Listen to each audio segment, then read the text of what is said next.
Matthews kicks it off for the Oakland Raiders. John Avery is deep. Takes a bounce in the end zone, and the Dolphins will have it 1st and 10 from their own 20.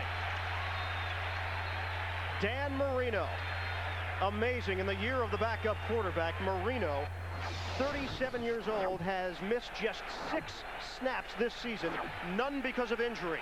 And the numbers speak for themselves. A future Hall of Famer, 24 NFL records. Marino put it in the air 40 times last week in the victory over New Orleans. Miami will come out with a double tight end set. Abdul-Jabbar and Pritchard in the backfield. Now Pritchard goes to the end of the line. On 1st and 10, Marino looking to throw. Angles one, incomplete. O.J. McDuffie, the intended receiver.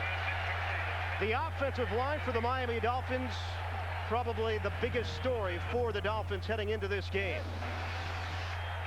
3 injuries on the line. Tim Ruddy and James Brown are the starters that the Dolphins have had all season, the center and the right tackle.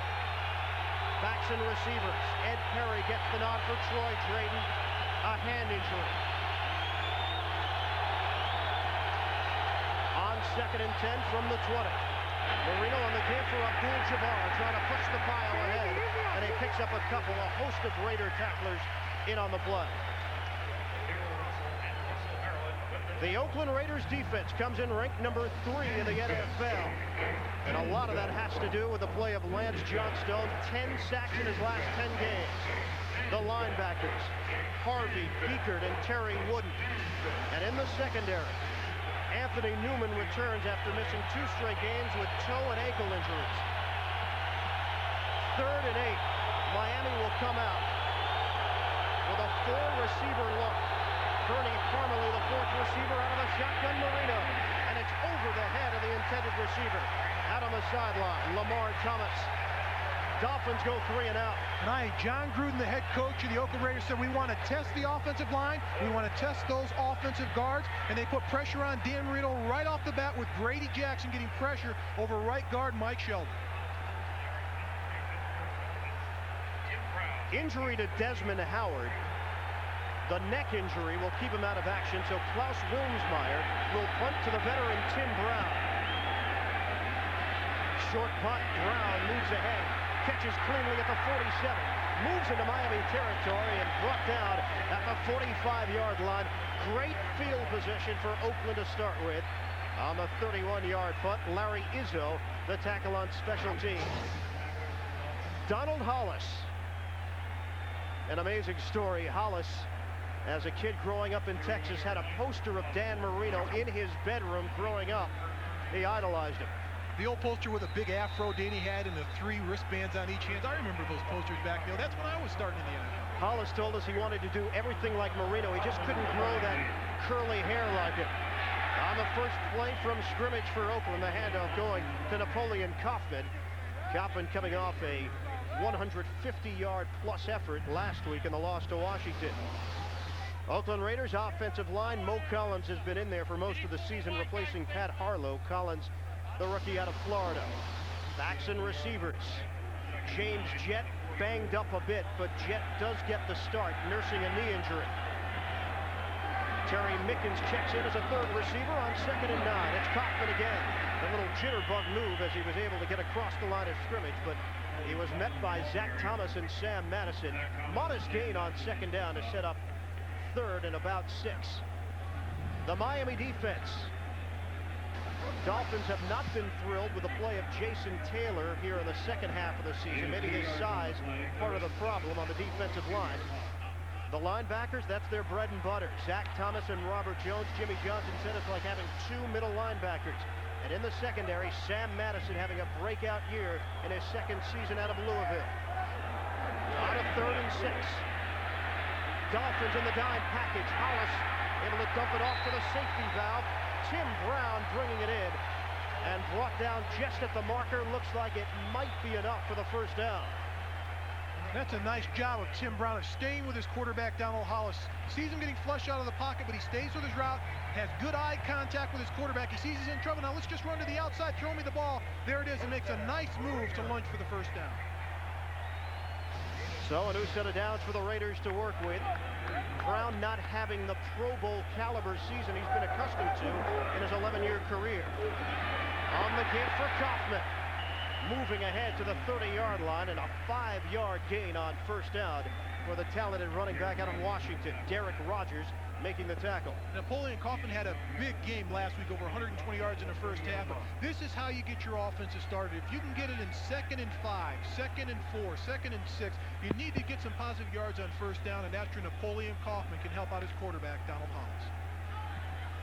Ian Eagle and Mark May with you from Network Associates Coliseum here in Oakland. Just underway in the first quarter. Raiders starting out with great field position after Miami went 3 and out. On the give for Kaufman, and not much doing as he got back to the line of scrimmage, maybe a gain of half a yard, and it brings up 3rd and about 4. Steve Wisniewski, the left guard for the Raiders, not only didn't get a push on Daryl Gardner, got his helmet knocked off.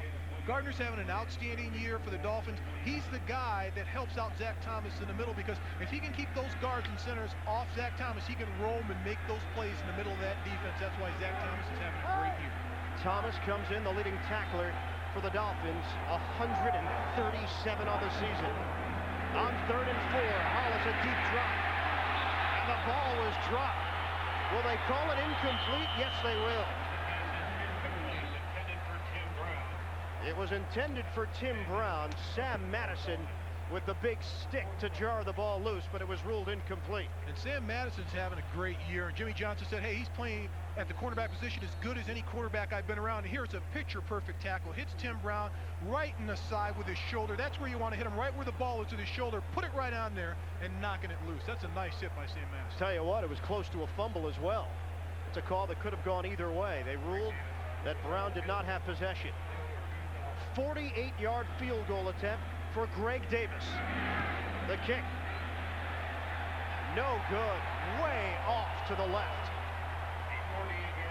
So the Raiders squander an opportunity to get on the board first. And Miami and Oakland scoreless here in the first quarter. Well, that's an opportunity. Once you get in that Miami field position, you've got to capitalize and get points. And talking to John Gruden yesterday, he said, hey, we've been moving the ball offensively between the 20s, but we just can't put points on the board, and that's a problem we've had the entire season. Raiders expecting their biggest crowd of the season here at Oakland today. The previous high was the game against the Denver Broncos. We'll get official word, of course, later on today. John Gruden.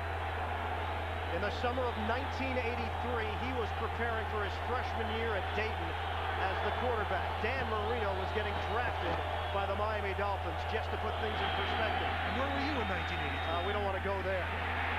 On the pass for O.J. McDuffie. The quick toss on first down. Play made by Perry Carter.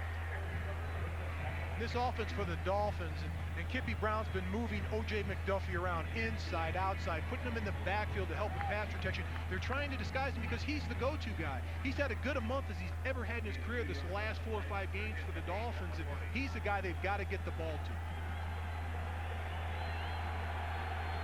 On a 2nd and 8. Abdul-Jabbar and Pritchard in the backfield.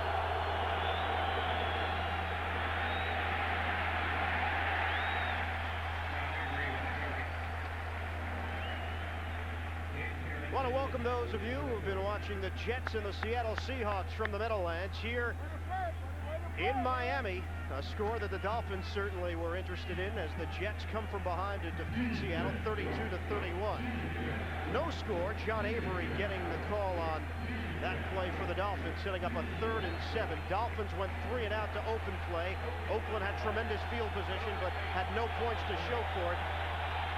Greg Davis missing a 48-yard field goal attempt. Now Miami from the 41 on a 3rd and 7. Out of the gun, Marino. And the pass dropped. McDuffie had an opportunity. It would have been well short of a first down. And the Dolphins actually fortunate that that ball was not picked off. When balls are tipped in the secondary, bad things happen. The defenders usually come up with them, but here's a ball that's thrown behind him that he should at least bring in for the reception. Even though it's short, this is what the Raiders want to do. They want to pressure Dan Marino, get him to throw the ball off stride where he's not comfortable throwing it on a timely manner. He's off time right here because he's got somebody in his face. The ball's behind McDuffie, but that should be a reception by O.J. McDuffie. Wilmsmeyer with his second punt, and it's blocked. The Raiders come up with a block punt. sideline, Kenny Shedd. And he's brought down inside the 10-yard line. Terry Wooden coming up with a block on Wilmsmeyer. And you look for big plays. Special teams are always a part of the game. It's a big play in the game. They get it from Terry Wooden on the outside. What happens? You get a starting defensive lineman. You put him out there at the linebacker position, and he just runs over the smaller offensive player. They're trying to block him. He gets in cleanly and blocks this kick. And it's a great job by Terry Wooden of not touching the kicker, getting out in front of his leg, laying out, and just swiping that ball down.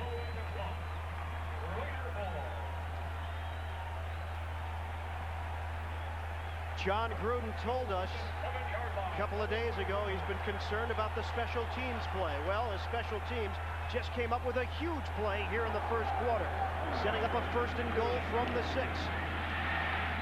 Trying the spin move and to no avail as Harvey Williams was brought down on contact, and no gain on 1st down. That's a nice job by Tim Bones of getting leverage over Derek Graham and pushing him in the backfield, creating a new line of scrimmage. A loss of a half a yard, bringing up 2nd and goal. They'll back it up just shy of the 7-yard line. Brown goes in motion. And a whistle will blow this play dead before we even got started. Prior to the snap, false start, 76 to the offense, 5 yards, repeat 2nd down. That call from Walt Coleman, our referee, and Coleman and his crew couldn't have gotten to this game any sooner, considering what happened a week ago, trying to erase the memory of the New England Buffalo game they officiated. That's Steve Wisniewski, a 6-time Pro Bowler for the Raiders. That's something that you've got to concentrate on at home. That's a gimme play for the Dolphins. Back it up, 2nd and goal from the 12. Williams in the backfield. Hollis looking to put it in the air for the end zone.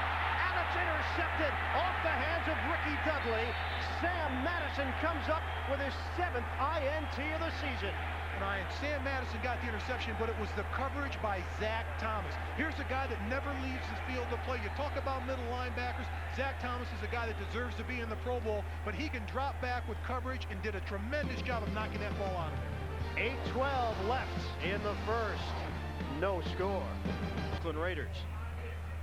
And Zach Thomas is going to drop off in coverage, doesn't leave the field to play. Here's an excellent job of covering the tight end. Goes to the tight end, watch him drop back to the post pattern, and dives out, knocks the ball up in the air, so Sam Madison gets the interception. I said when you tip the ball in the defensive secondary, bad things happen for the offense, great things happen for the defense, and an interception for the Miami Dolphins. They'll have it 1st and 10 from the 20. They've done little so far offensively. On the handoff, Abdul-Jabbar brought down shy of the line of scrimmage. Grady Jackson came firing in. Great play by the 2nd-year pro out of Knoxville. One more look at the interception. Hollis filling in for the injured Jeff George. And the timing by Zach Thomas right there to knock that ball away. I mean, that's a bang-bang play if you talk about bang-bang plays. Zach Thomas all over that one. George inactive today, that lingering groin injury, and a lot of controversy this week in regards to a radio show he did earlier on Monday, basically declaring himself out for the season. Abdul-Jabbar with a head of steam, but he got tripped up. Grady Jackson again making the play. Abdul-Jabbar getting back to the original line of scrimmage and setting up a 3rd and 10 from the 20. And the Raiders are just taking the angles away from the Dolphins. There's someone in every gap. Look at the gaps. There's black jerseys in every gap getting penetration, but Grady Jackson goes around the center, Tim Ruddy, and makes the tackle in the backfield. The Raiders are attacking the line of scrimmage. They're creating new lanes, forcing the running backs to go laterally, which they don't want to do, but the penetration kills the running play, and the Raiders are getting in those gaps and penetrating. And remember the injuries to the Miami offensive line. It will affect the running game here today. Marino flushed into the pocket, throwing, and in stride, McDuffie makes the catch for a 1st down. A 21-yard pass play, Marino to McDuffie. Get used to that combination because they've been clicking over the last month. And you're going to keep bleeding the defense until it stops. But the great thing about Dan Marino, he can't run anymore, but he's got great feet in the pocket. Slides up, knows where his wide receiver's in, and zips that ball into O.J. McDuffie coming on the crossing pattern. O.J. McDuffie over his last 4 games putting together an outstanding season. He's on the brink of going over 1,000 yards for the first time in his career. On the handoff, Abdul-Jabbar, an explosion. Abdul-Jabbar is a sprint. And Woodson forces him out of bounds. He didn't have that extra gear, but a huge gain nonetheless.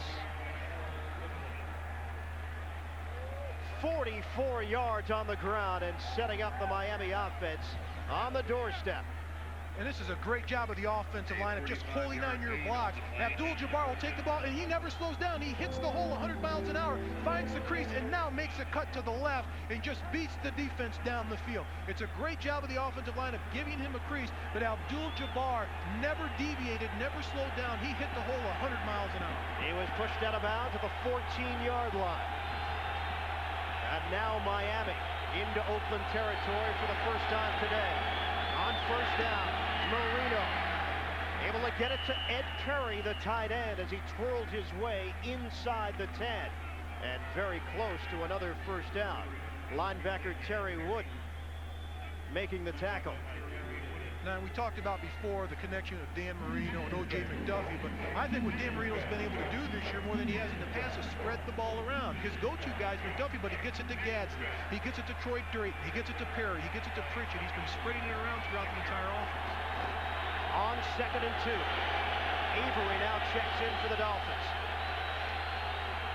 Line of scrimmage is just short of the 6. And Avery has nowhere to run. Richard Harvey just smelled that one out from the beginning, dropping Avery for a loss on the play.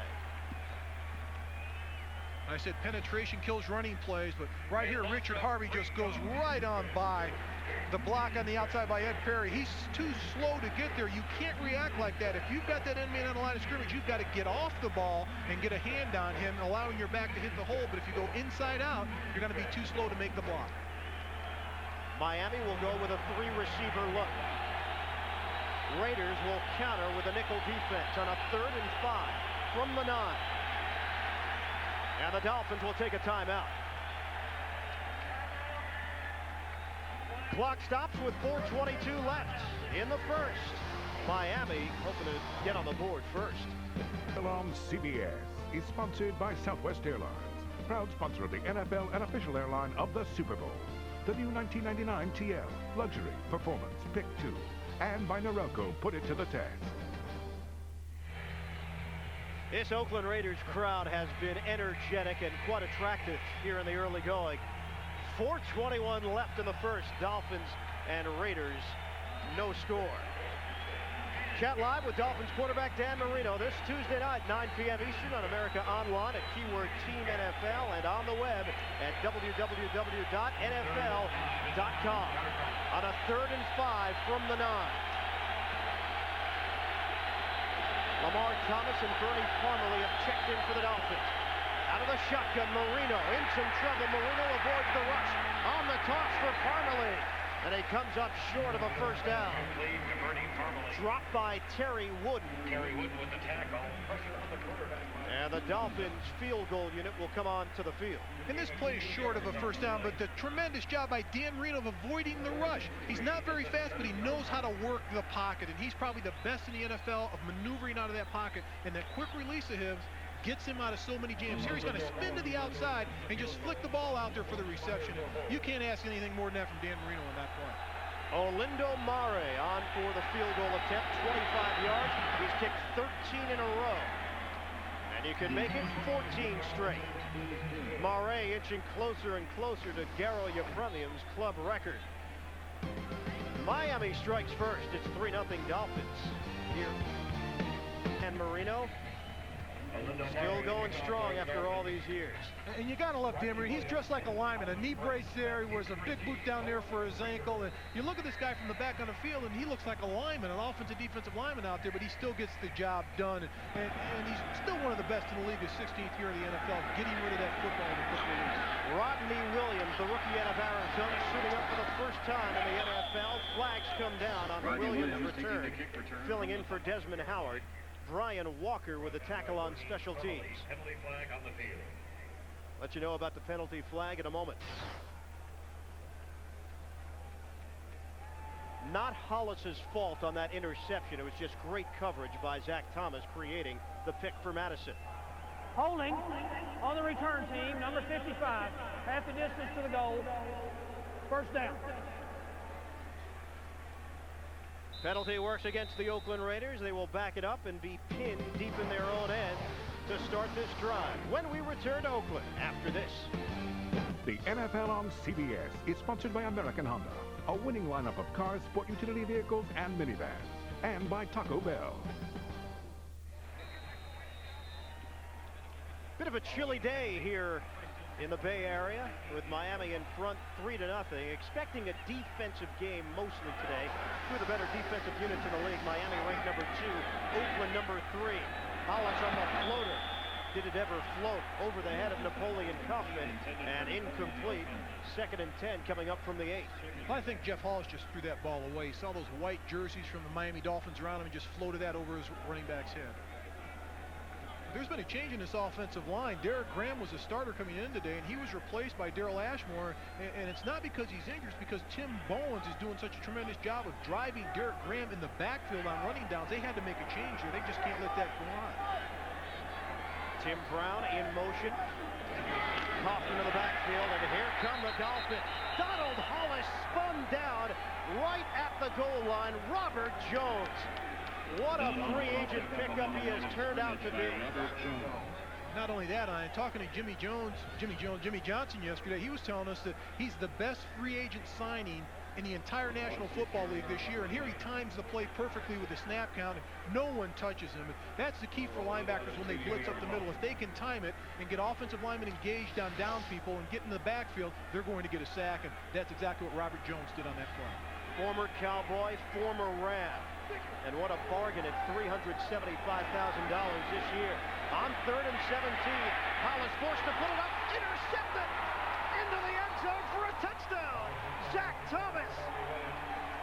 You talk about bang, bang.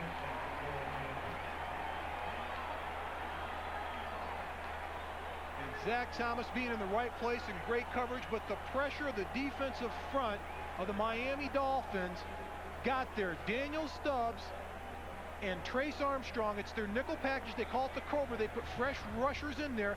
They got into Donald Hollis's face, and he threw this ball when he wasn't set to throw the ball, and he had to throw it a little earlier than he wanted to. He's scrambling out of the pocket there. Somebody right in his face at the last instant, and that's a play that you've got to throw the ball away, and that's Daniel Stubbs, the aging veteran for the Miami Dolphins. Second touchdown of the season for Thomas off of an interception. The 3rd time he's done it in his career. It's rare that you see that kind of play. Makes the pick at the 1 and just walks in untouched. 10-0 Miami in front. 2:50 to play in the first. Rodney Williams waiting. Catches at the 8. Williams a shake and bake. He fumbles the football. Fumbling the football on the sideline. And the Dolphins claim they've got it. And they do. Dwight Hollier, the veteran. Bernie Parmalee also involved. It was Hollier picking it up. And this is what happens when you've got a rookie that hasn't played in the NFL. It's his first time playing, his first day returning kicks, and he's had problems today. Doesn't get any help from the guys up front in the wedge. Look at the white jersey sliced in there, getting their hand right on the ball and knocking it out. That's O.J. Brigance knocking the ball out, but the recovery was made by Larry Izzo on the sidelines for the Miami Dolphins. But when you've got rookies in there, that's when it creates problems. So Dwight Hollier coming up with it on the sideline. And the Dolphins with tremendous field position with a 1st and 10 at the 22. Larry Izzo is being helped off the field. Izzo, a special teams ace.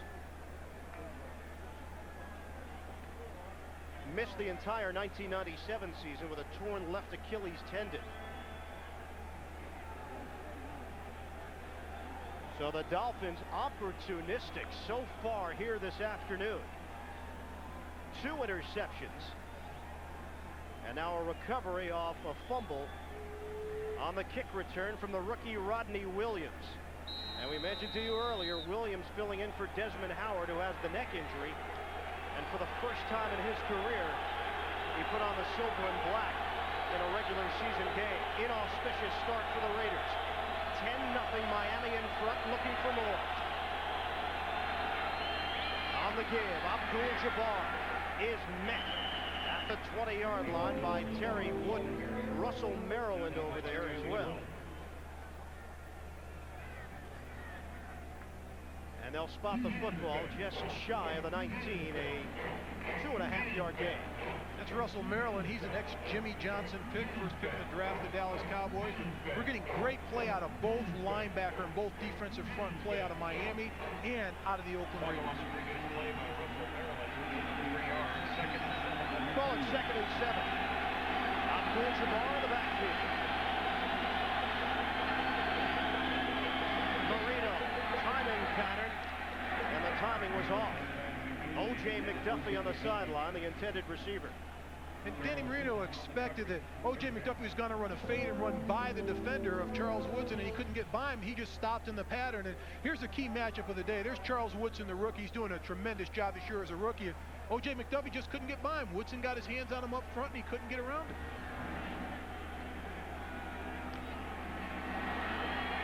On a 3rd and 7. Just under 2 minutes left in the first. Go with a 4-receiver look. Bernie Pomerly going to the outside. Marino out of the gun. Over the middle. Able to make the connection to Oronde Gadsden, staying on his feet. Lunging towards the end zone. Dolphins want a touchdown, and they give it to them. What an individual effort by Gadsden. Touchdown, Miami. And it's just a simple underneath crossing pattern. Everyone went deep, and they cleared it out for Oronde Gadsden. Comes across the middle of the field, and Dan Marino just dumps the ball to him. But a great move by Oronde Gadsden of hitting the corner and lunging in for the touchdown.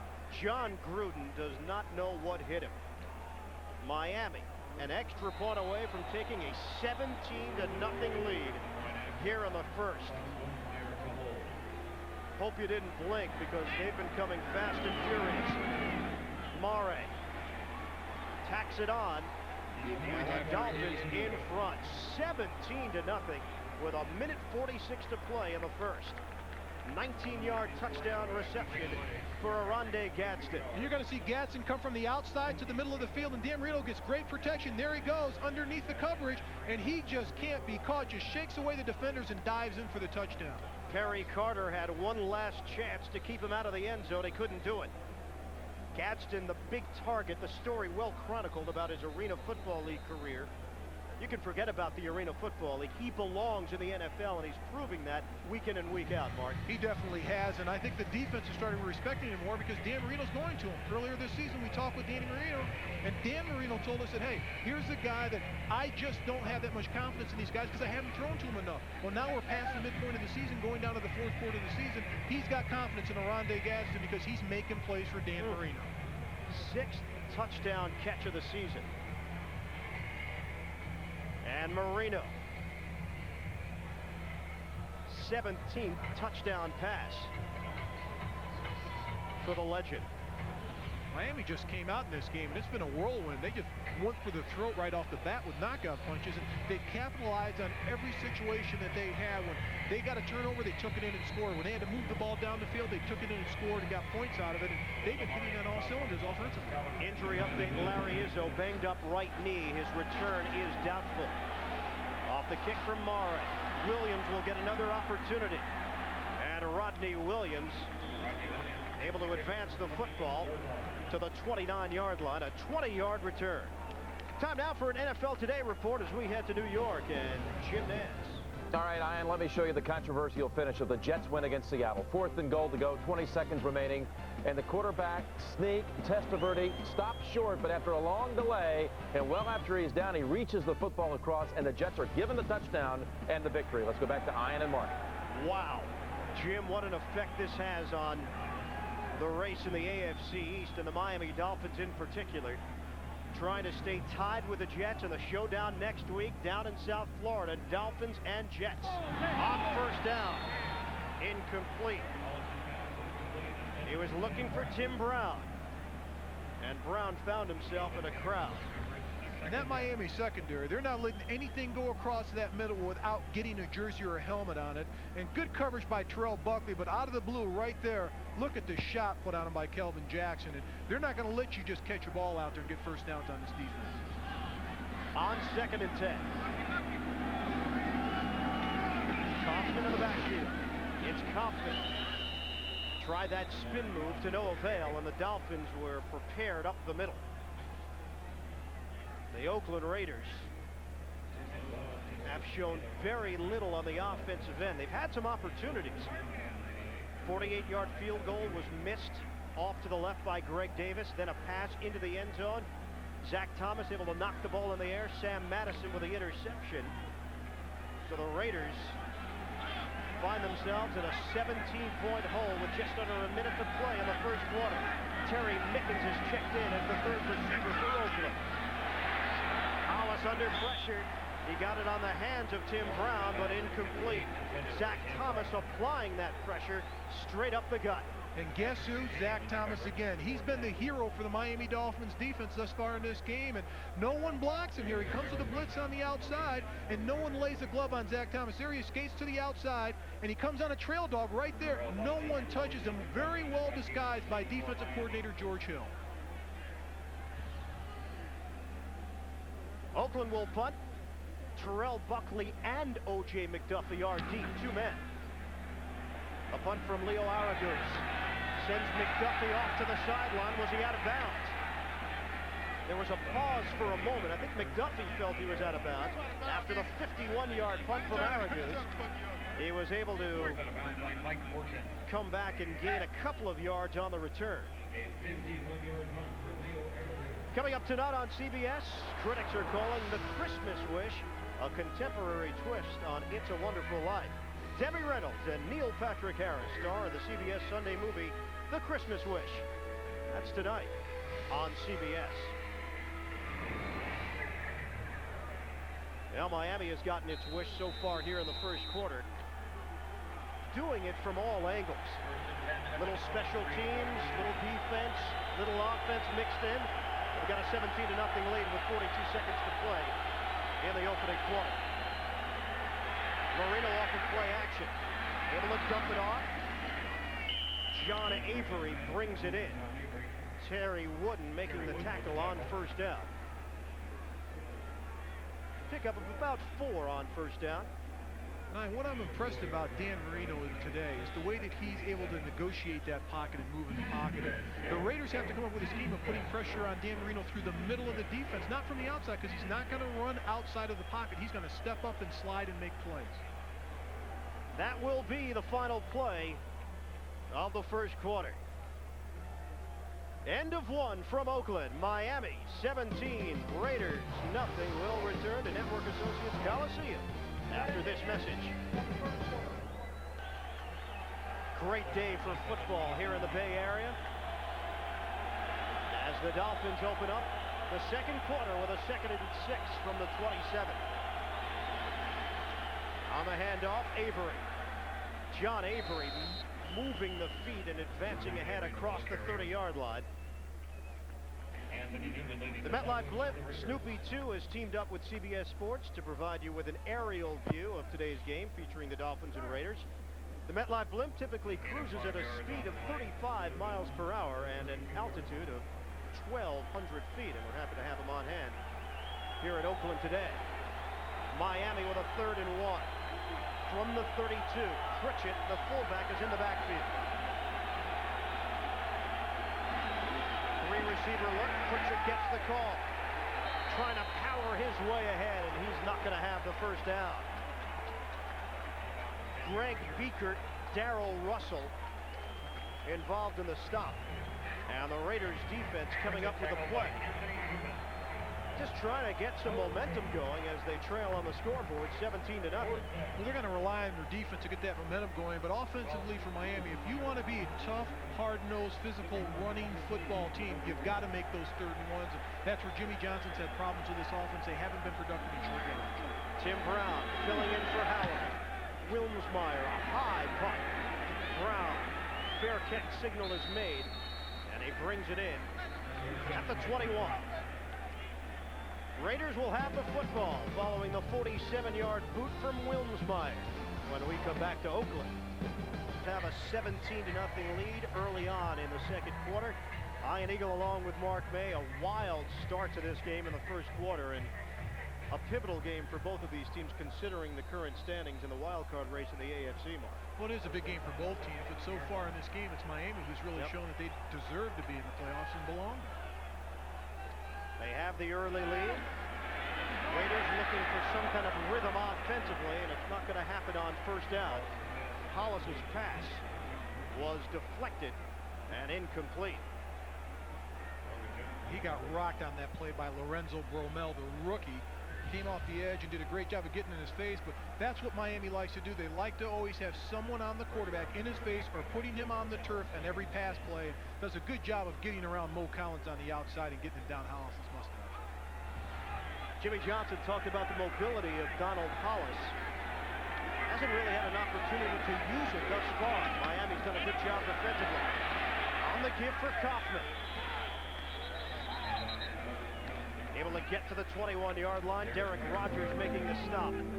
Virtually no gain on second down. Setting up a 3rd and long for Oakland. Dolphins have been a spirited group, taking the crowd out of it early. And this crowd was vocal in the first quarter. They just haven't had much to cheer about.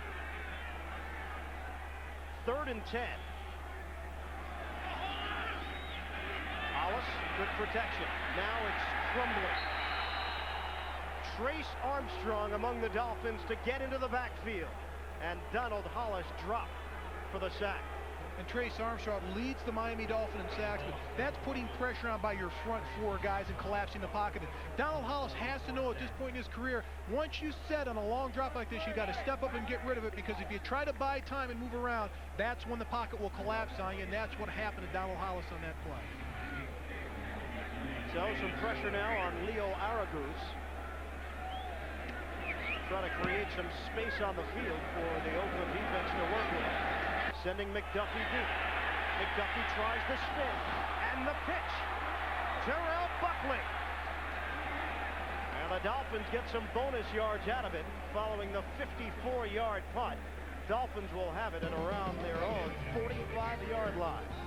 17-0 Miami in the second. The Oakland Raiders trailing the Miami Dolphins 17-0. Oakland coming off a 4-12 season. Got off to a great start this season, but in recent weeks, they've come down to earth. John Gruden, his first year as head coach of this team, has done an outstanding job just making them competitive. But are they a playoff team? So far, they're not showing it. Kareem Abdul-Jabbar had a big 44-yard run in the first quarter as Terry Wooden, along with Grady Jackson, were there to greet him on that first down scamper. And Oakland does a good job of keeping those defensive tackles fresh. They rotate Grady Jackson, Russell Maryland, and Darrell Russell in there.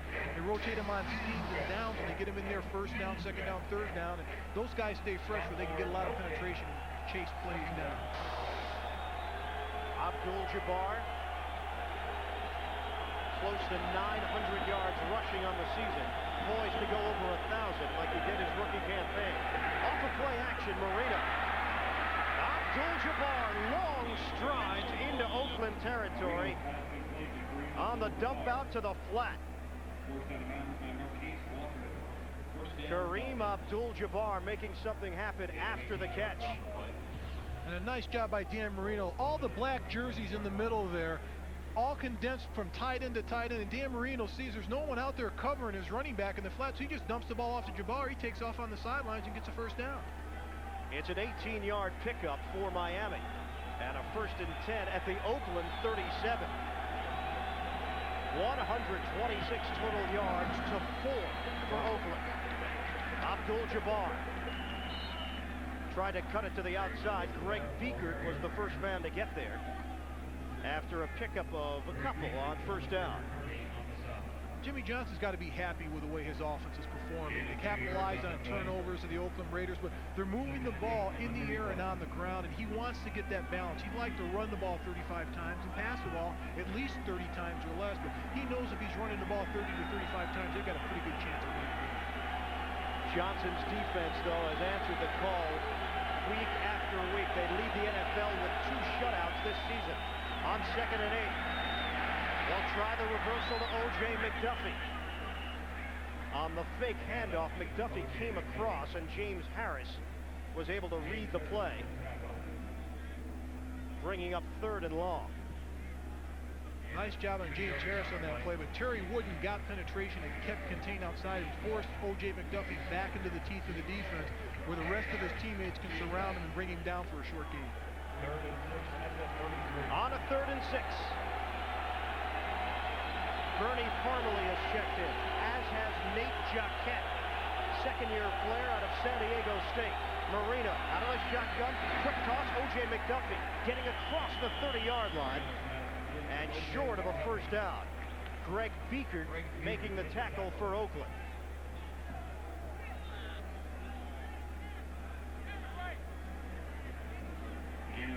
4th and 2 now for the Miami Dolphins. And Olindo Mare, who has connected on 14 straight field goals, looking for number 15 in a row. This will be a 47-yard attempt. Mare, no good. And the streak is over.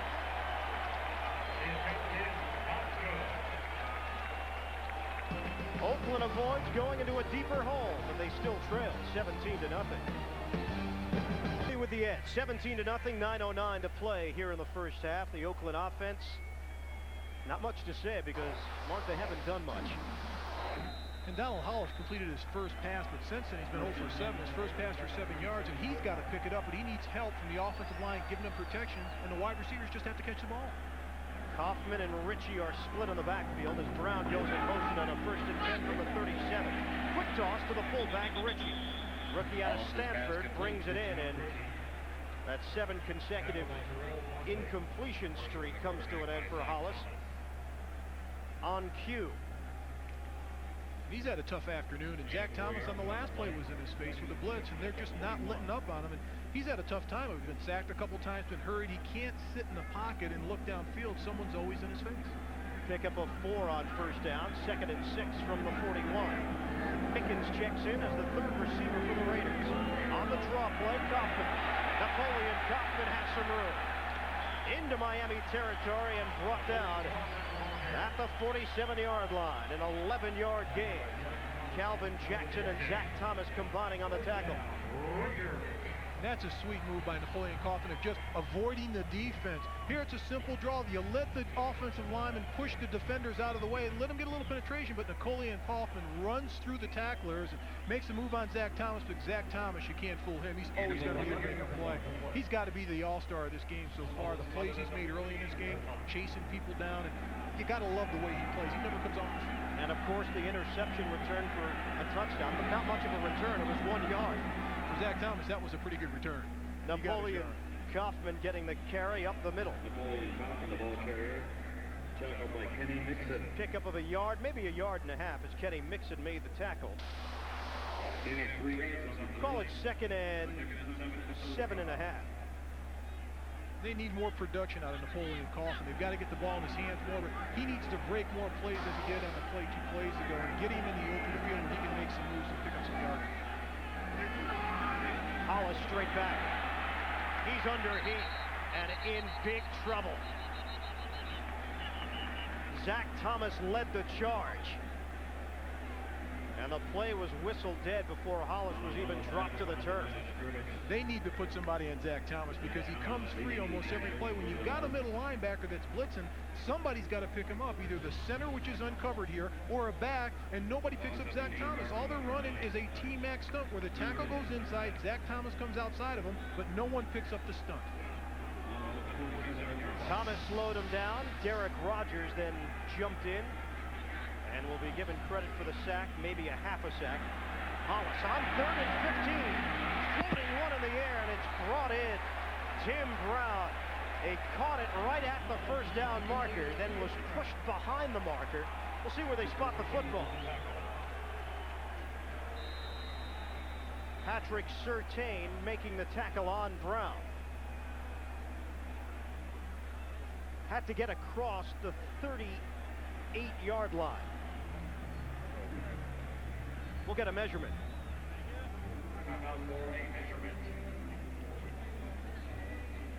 And that's John Gruden hoping something develops from his offense. And a big play like this with when you need it, and you got to go to Tim Brown to get the first down. And you go to a veteran like Tim Brown, he knows where that first down marker is, and he's going to make his turn and plant in front of it and pick up the first down. But that's what John Gruden looks for this offense: someone to pick up the slack, someone to get us going. Second catch for Brown, 22 yards. A new set of downs for Oakland. Brown has now made a catch in 82 consecutive games. And you're right, the Raiders just need to get a long drive going for themselves offensively. He's going to throw it. Harvey Williams puts it in the air. Brown was there on the sideline. Complete. A little chicanery from John Gruden and company. A 27-yard pass play. Harvey Williams, the 8-year veteran, able to get it upstairs for the fellow veteran Tim Brown. Well, the first key to this play is Harvey Williams is in the game on first down. You should have smelled a rat, the Miami defense, and figured something was going on. But the second part of Harvey Williams has done this in the past, so they should know in the back of their mind that he's done this in the past, so they prepare for it. Flags come down on first down. False start. 22 of the offense. 5 yards, still first down. And Williams called for the false start. I think he's still excited after that pass play, but Tim Brown, he runs an out pattern, and he's chasing the ball down. The ball's in the air. He's just finding a way to get to it, and he brings the ball in just before he goes out of bounds, but that's great concentration, and the tippy toes of the feet just at the sideline. Tim Brown, that's why he's been a perennial Pro Bowler. Tell you what, I don't know if that ball was caught inbounds or not. Hollis gunning for the end zone, had a man open, and it was Brown on the post pattern. Incomplete. And you're not going to find your receiver in the red area as open as Tim Brown was. Made a great move on the outside. He's exactly wide open. It's a simple post pattern here. He's got to make his move, plant, and go upfield, and he's clear. He's clean. There's nobody around him. You've got Brock Ray drifting back with no one covering him. He's wide open. That's a touchdown. That's one you'd like to have back every time. Now Hollis got exactly what he wanted. Got good protection. Got his wide receiver wide open, and all you've got to do is just drop that ball in there. Overshot Brown. Now he is crunched. Sam Madison on a corner blitz. Fourth sack of the day for this Miami defense. Donald Hollis did not hear the footsteps from the backside. And it's like hungry wolves going after fresh meat. Now, not only did Sam Madison get there for the sack, but there are 2 or 3 white jerseys around besides him. If he doesn't get the sack, they get the sack. And Donald Hollis has to realize, once you get down in that 20-yard area, this Miami Dolphins team will go after you and try to make you make a bad play. And here, no one touches Sam Madison. But look at the white jerseys around Donald Hollis. He never had a chance on that play. The 30th time this season that Hollis has been sacked. And the Raiders moving in the wrong direction. Hollis fires through the arms of Tim Brown, incomplete. Sam Madison, that name again, in on the play. And Brown was looking for the yellow flag. And talking to Jimmy Johnson, he said that Sam Madison has had as good a year as any quarterback he's been around in the National Football League, and that says a lot because he's been around a lot of good cornerbacks. And he's just playing at such a high level right now, breaking on the ball, tipping balls away, covering wide receivers, the best ones that the offense has put in front of him. He's always around the play. Raiders looking for their first points of the afternoon. Greg Davis missed a 48-yard field goal in the first. This one is from 40 yards away. And it's good. Oakland finally has some points to show for themselves. It's 17-3 Miami in the second. In Oakland, where the Miami Dolphins have a 17-3 advantage on the Raiders with 5:27 to play here in the first half. Oakland getting the field goal, 40-yarder from Greg Davis. And And now Leo Araguz will kick off for the Raiders. John Avery and Brock Marion are deep. Avery averaging over 25 yards a return. Avery bouncing off a would-be tackler and then dropped at the 27-yard line by Kenny Shedd. A 22-yard return for the rookie. Monday on CBS. If you're tired of laughing at your own family, well, try laughing at his. Kevin James stars with Jerry Stiller in the new hit comedy King of Queens. Monday, right here on CBS. Beautiful look at the Bay Area on a crisp Sunday afternoon. We get to the month of December, and obviously all football fans thinking about the postseason. Injury on the field as we try to get a look at who the banged-up Oakland Raider player is following the return from Avery. Mike Morton, backup linebacker.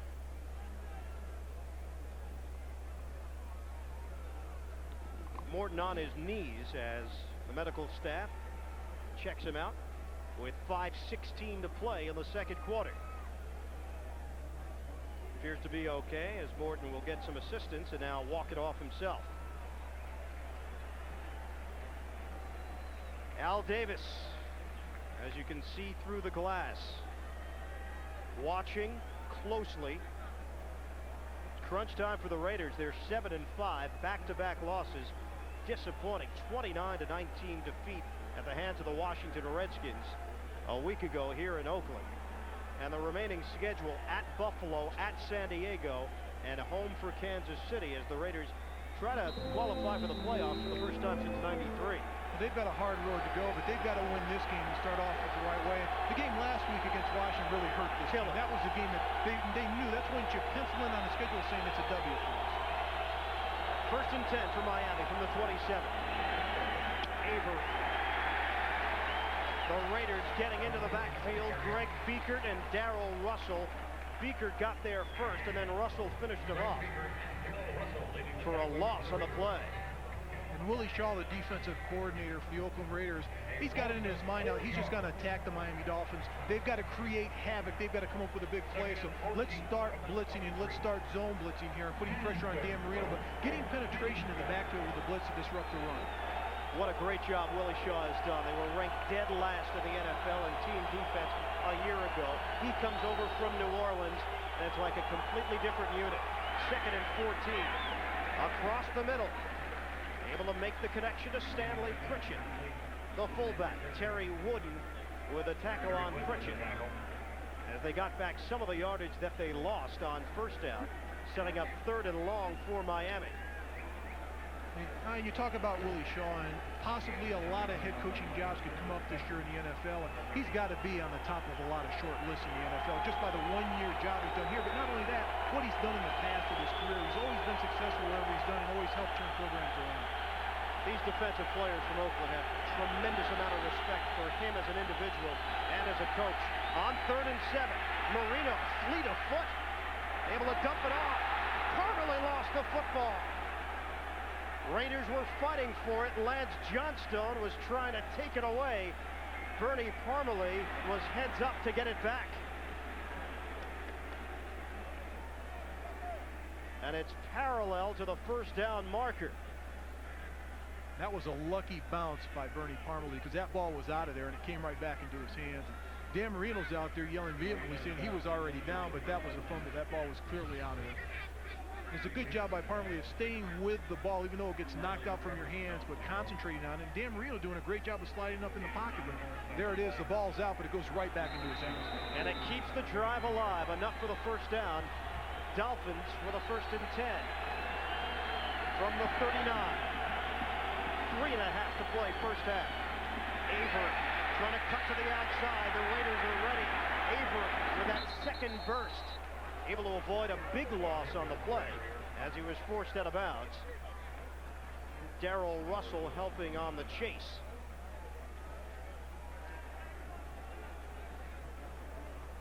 And Oakland just stacking up the line of scrimmage, challenging Miami to run on them because they're ready on every down. where they're coming with those 7 and 8 man fronts and forcing Miami into running laterally. But the key to that play was Russell Maryland on the defensive front. He got penetration in the backfield, and John Avery had to take that ball all the way across to the sidelines. And without Russell Maryland getting penetration, he's taking that ball straight down the field. Loss on first down, 2nd and 11. Marino guns. Incomplete. McDuffie was the target. Charles Woodson got a piece. And it's tough to throw against Charles Woodson. Take the rookie moniker off Charles, just throw that out the window. He's not a rookie anymore. I mean, he's already played a college season for a guy that's come out of college. He's in the NFL now. He's not just a rookie anymore. Albert Lewis, the longtime NFL veteran, told us a couple of days ago he's never met anyone like Charles Woodson, a man that just does not feel pressure. And that's what you have to have at the cornerback position. Is you can't worry about a bad play, just come out the next play and perform, and don't worry about it. There's no such thing as pressure as a cornerback in the NFL. Some movement, flags come down. They whistle the play dead as Marino uncorked the pass deep. Lance Johnstone may have dipped over. Prior to the snap, offside on the defense, number 51, unabated to the quarterback. Still 3rd down. And that is Johnstone, who has made a major impact on this Oakland defense this season, leading the team with 11 sacks. And I think it's the way that Willie Shaw's utilized his talent this year. In the past, they just line him up, and offenses can put a tight end over him and beat him down because he's only 245 pounds. But now they move him around, and they use his best assets and get him to rush the passer. Don't let him sit in front of a tight end, and the offense has a tough time finding him. But Miami has allowed just 16 sacks on the season, 3rd fewest total in the NFL. A wobbly pass, and it went through the hands of Bernie Parmalee. Incomplete. And going back to Miami not giving up a lot of sacks, has a lot to do with Dan Marino. Sure. I mean, this is a piecemeal offensive line where you've got 3 guys that aren't even starters that shouldn't be on this offensive line today because injuries to the start. Well, you'd figure with a 3-step drop, quick passes from Marino, you avoid the sack. He might get hit because the line can't contain the defenders getting into the backfield, but he'll get rid of the pass first. And he's got that magnificent release, and he's always had that, and that's been the Dan Marino trademark. So the Raiders will get the football before we reach halftime. Wilmsmeyer on the punt. Tim Brown from the 9. Brown able to stretch across the 15-yard line to the 16. And that's where the Raiders will have it at the 2:44 mark of the 2nd quarter. Right now, let's take a look at the CBS Sportsline question of the week. Who is the most feared pass rusher in the game today? Kevin Green, Bruce Smith, or Reggie White? Log on to vote at cbs.sportsline.com and on America Online at keyword CBS Sportsline. Your vote. I'll tell you what, I played against all those guys, and they're all pretty good. You got to give us one. I can narrow it down. Bruce Smith and Reggie White, I still have nightmares about it. You're going to give us Reggie Smith, combine the two. Intercepted! Robert Jones goes in for the touchdown!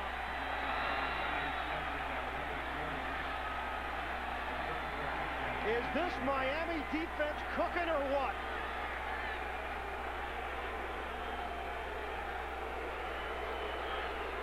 And the Bluebirds come out, and I'll tell you what, the pressure put on by this Miami defense, they've been on Donald Hollis the entire football game, but the way that they get in their zones where they're supposed to be in their coverage schemes and be in the spots that they need to be to come up with the big plays, and here they drop off, but you get a little pressure inside. He's trying to dump the ball off in the screen, and when quarterbacks do that, they can't just turn and throw the ball. They have to turn and look and make sure the other color jersey, the defense, isn't in that area where you're going to drop it off to the running back in the screen, and he just didn't look. He just turned and threw the ball.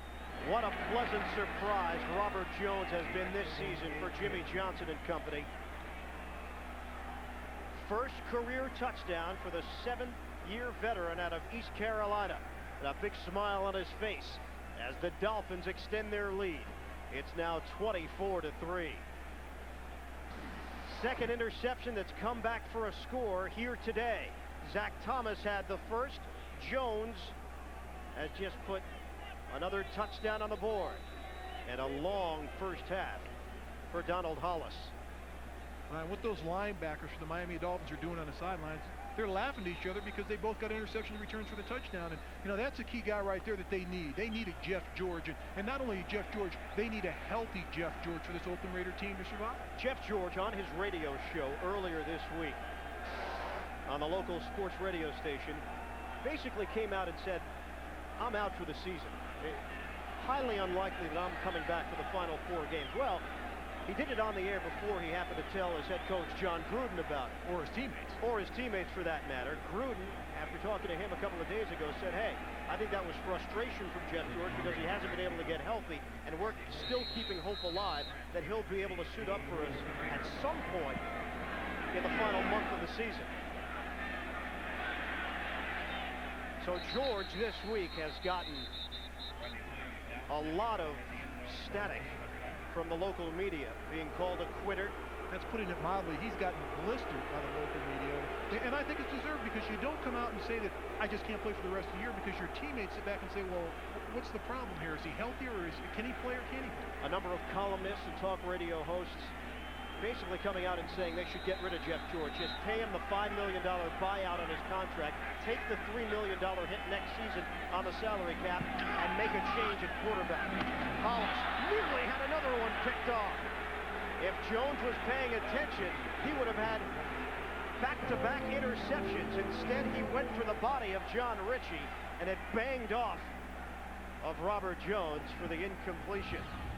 And this is fun time for the Dolphins, because they know that the Raiders have to throw the ball, so they're going to attack them with the guys up front on the defensive front line. But that's great coverage by Robert Jones, and he's got the speed. He's a guy that, you know, he's been the key to this defense this year. When they brought him in free agency, they thought they had a decent linebacker, but now they got a great linebacker. It was a steal.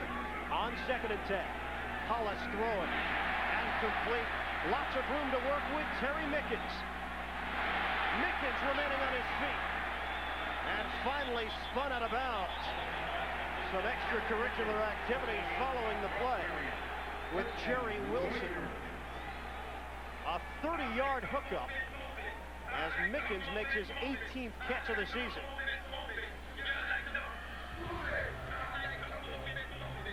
And that's a nice run by Terry Mickens. They need a big play. Comes across the middle. Hollis fires the ball right across the middle of the field. Then he turns it up. But here's the good thing about it. He doesn't go down. He tries to make something happen. And the Miami Dolphins are trying to go for the ball, but Mickens is not going to be brought down with an arm tackle. He stays on his feet and keeps running. On a 1st and 10, football spotted at the 49. Harvey Williams able to move ahead to the 45-yard line, and a pickup of 6 on 1st down. Jason Taylor with the tackle. We hit the 2-minute warning. 24-3, Miami in front. The NASDAQ Amex halftime report. Join Jim, Marcus, Brent, and Michael Lombardi for all the scores and highlights. That's coming up on the NASDAQ Amex halftime report. Week 14 in the NFL. Trying to sort out the standings of both the AFC and the NFC. AFC, number of teams still alive for that wild card berth. Oakland gradually falling out of the race. Popped up in the air, almost picked off. Tim Brown, it had come off his hands. Brock Marion was in the vicinity as it fell down to the turf. And the defensive front for Miami, they're not even respecting the run. They're just going right after the quarterback with the Reels pinned back. But here's a ball thrown behind Tim Brown, and he never had a chance for that ball. And that's because of the pressure of the front four getting to quarterback Donald Hollis. Raiders now facing a 3rd and 4, and rather ugly numbers. 4 for 16. 3 interceptions. 2 of them have come back for scores. Here come Miami on the blitz, and Hollis didn't have a chance. Trace Armstrong firing in. Jerry Wilson helping out.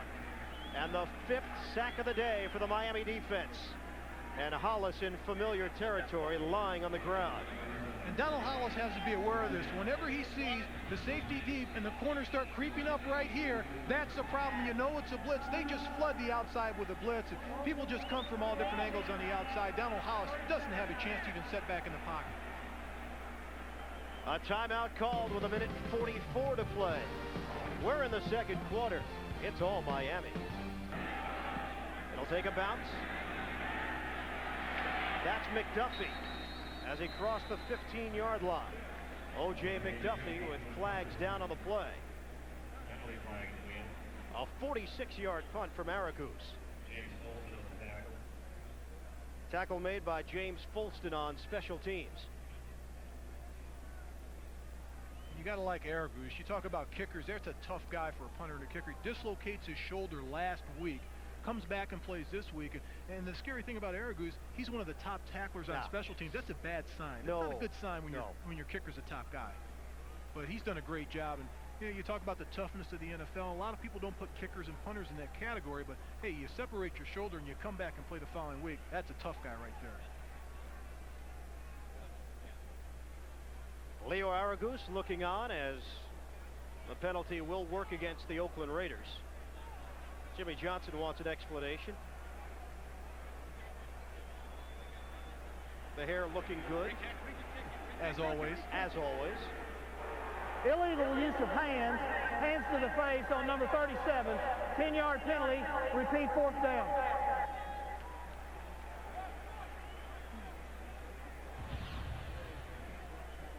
Getting your hands in the face right there. You can't put your hands in an opponent's face or in his face mask. And right there, not only putting his hands in the face, I mean, he's got him by the face mask and dragging him down. But both of the guys were using high hands on that play. And one of those situations where the defender on the line of scrimmage is going to use high hands, and the other guy's going to do the same thing. But when you grab the face mask, you're going to get caught.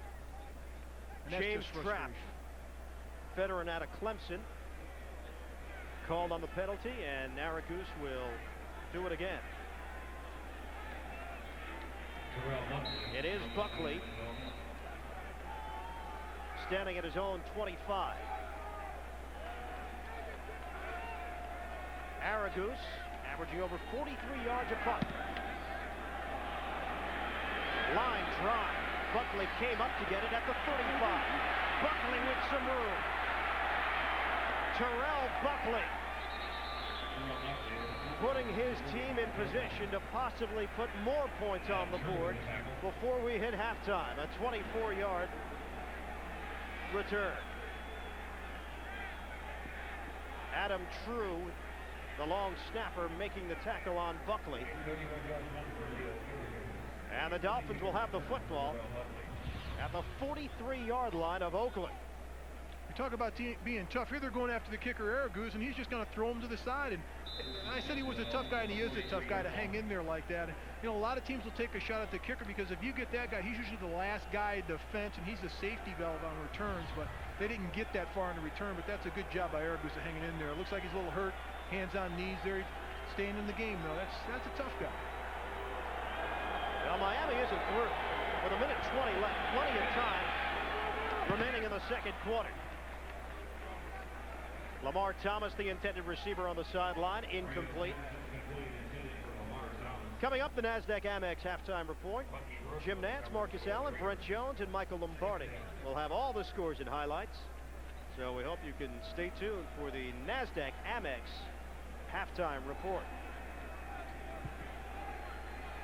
Dolphins now with a 2nd and 10 from the Oakland 43.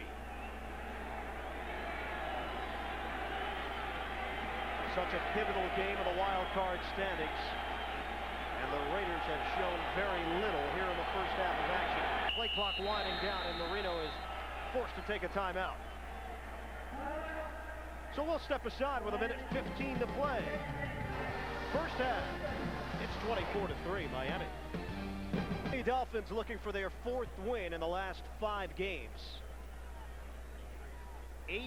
8-4 overall, 5-4 against teams from the AFC. They have not lost at home this season. On the road, it's been a different story. Under 500, they're 2-4.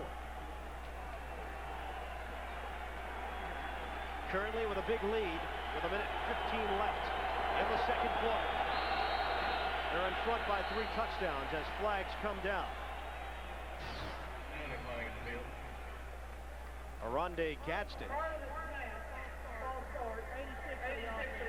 5 yards, still 2nd down. So the first-year pro called on the false start.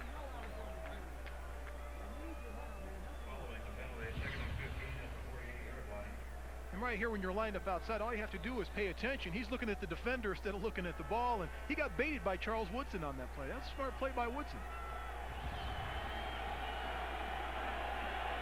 Gadsden will line up, same position. But now it's a 2nd and 15. Shotgun, Marino. McDuffie, the open man.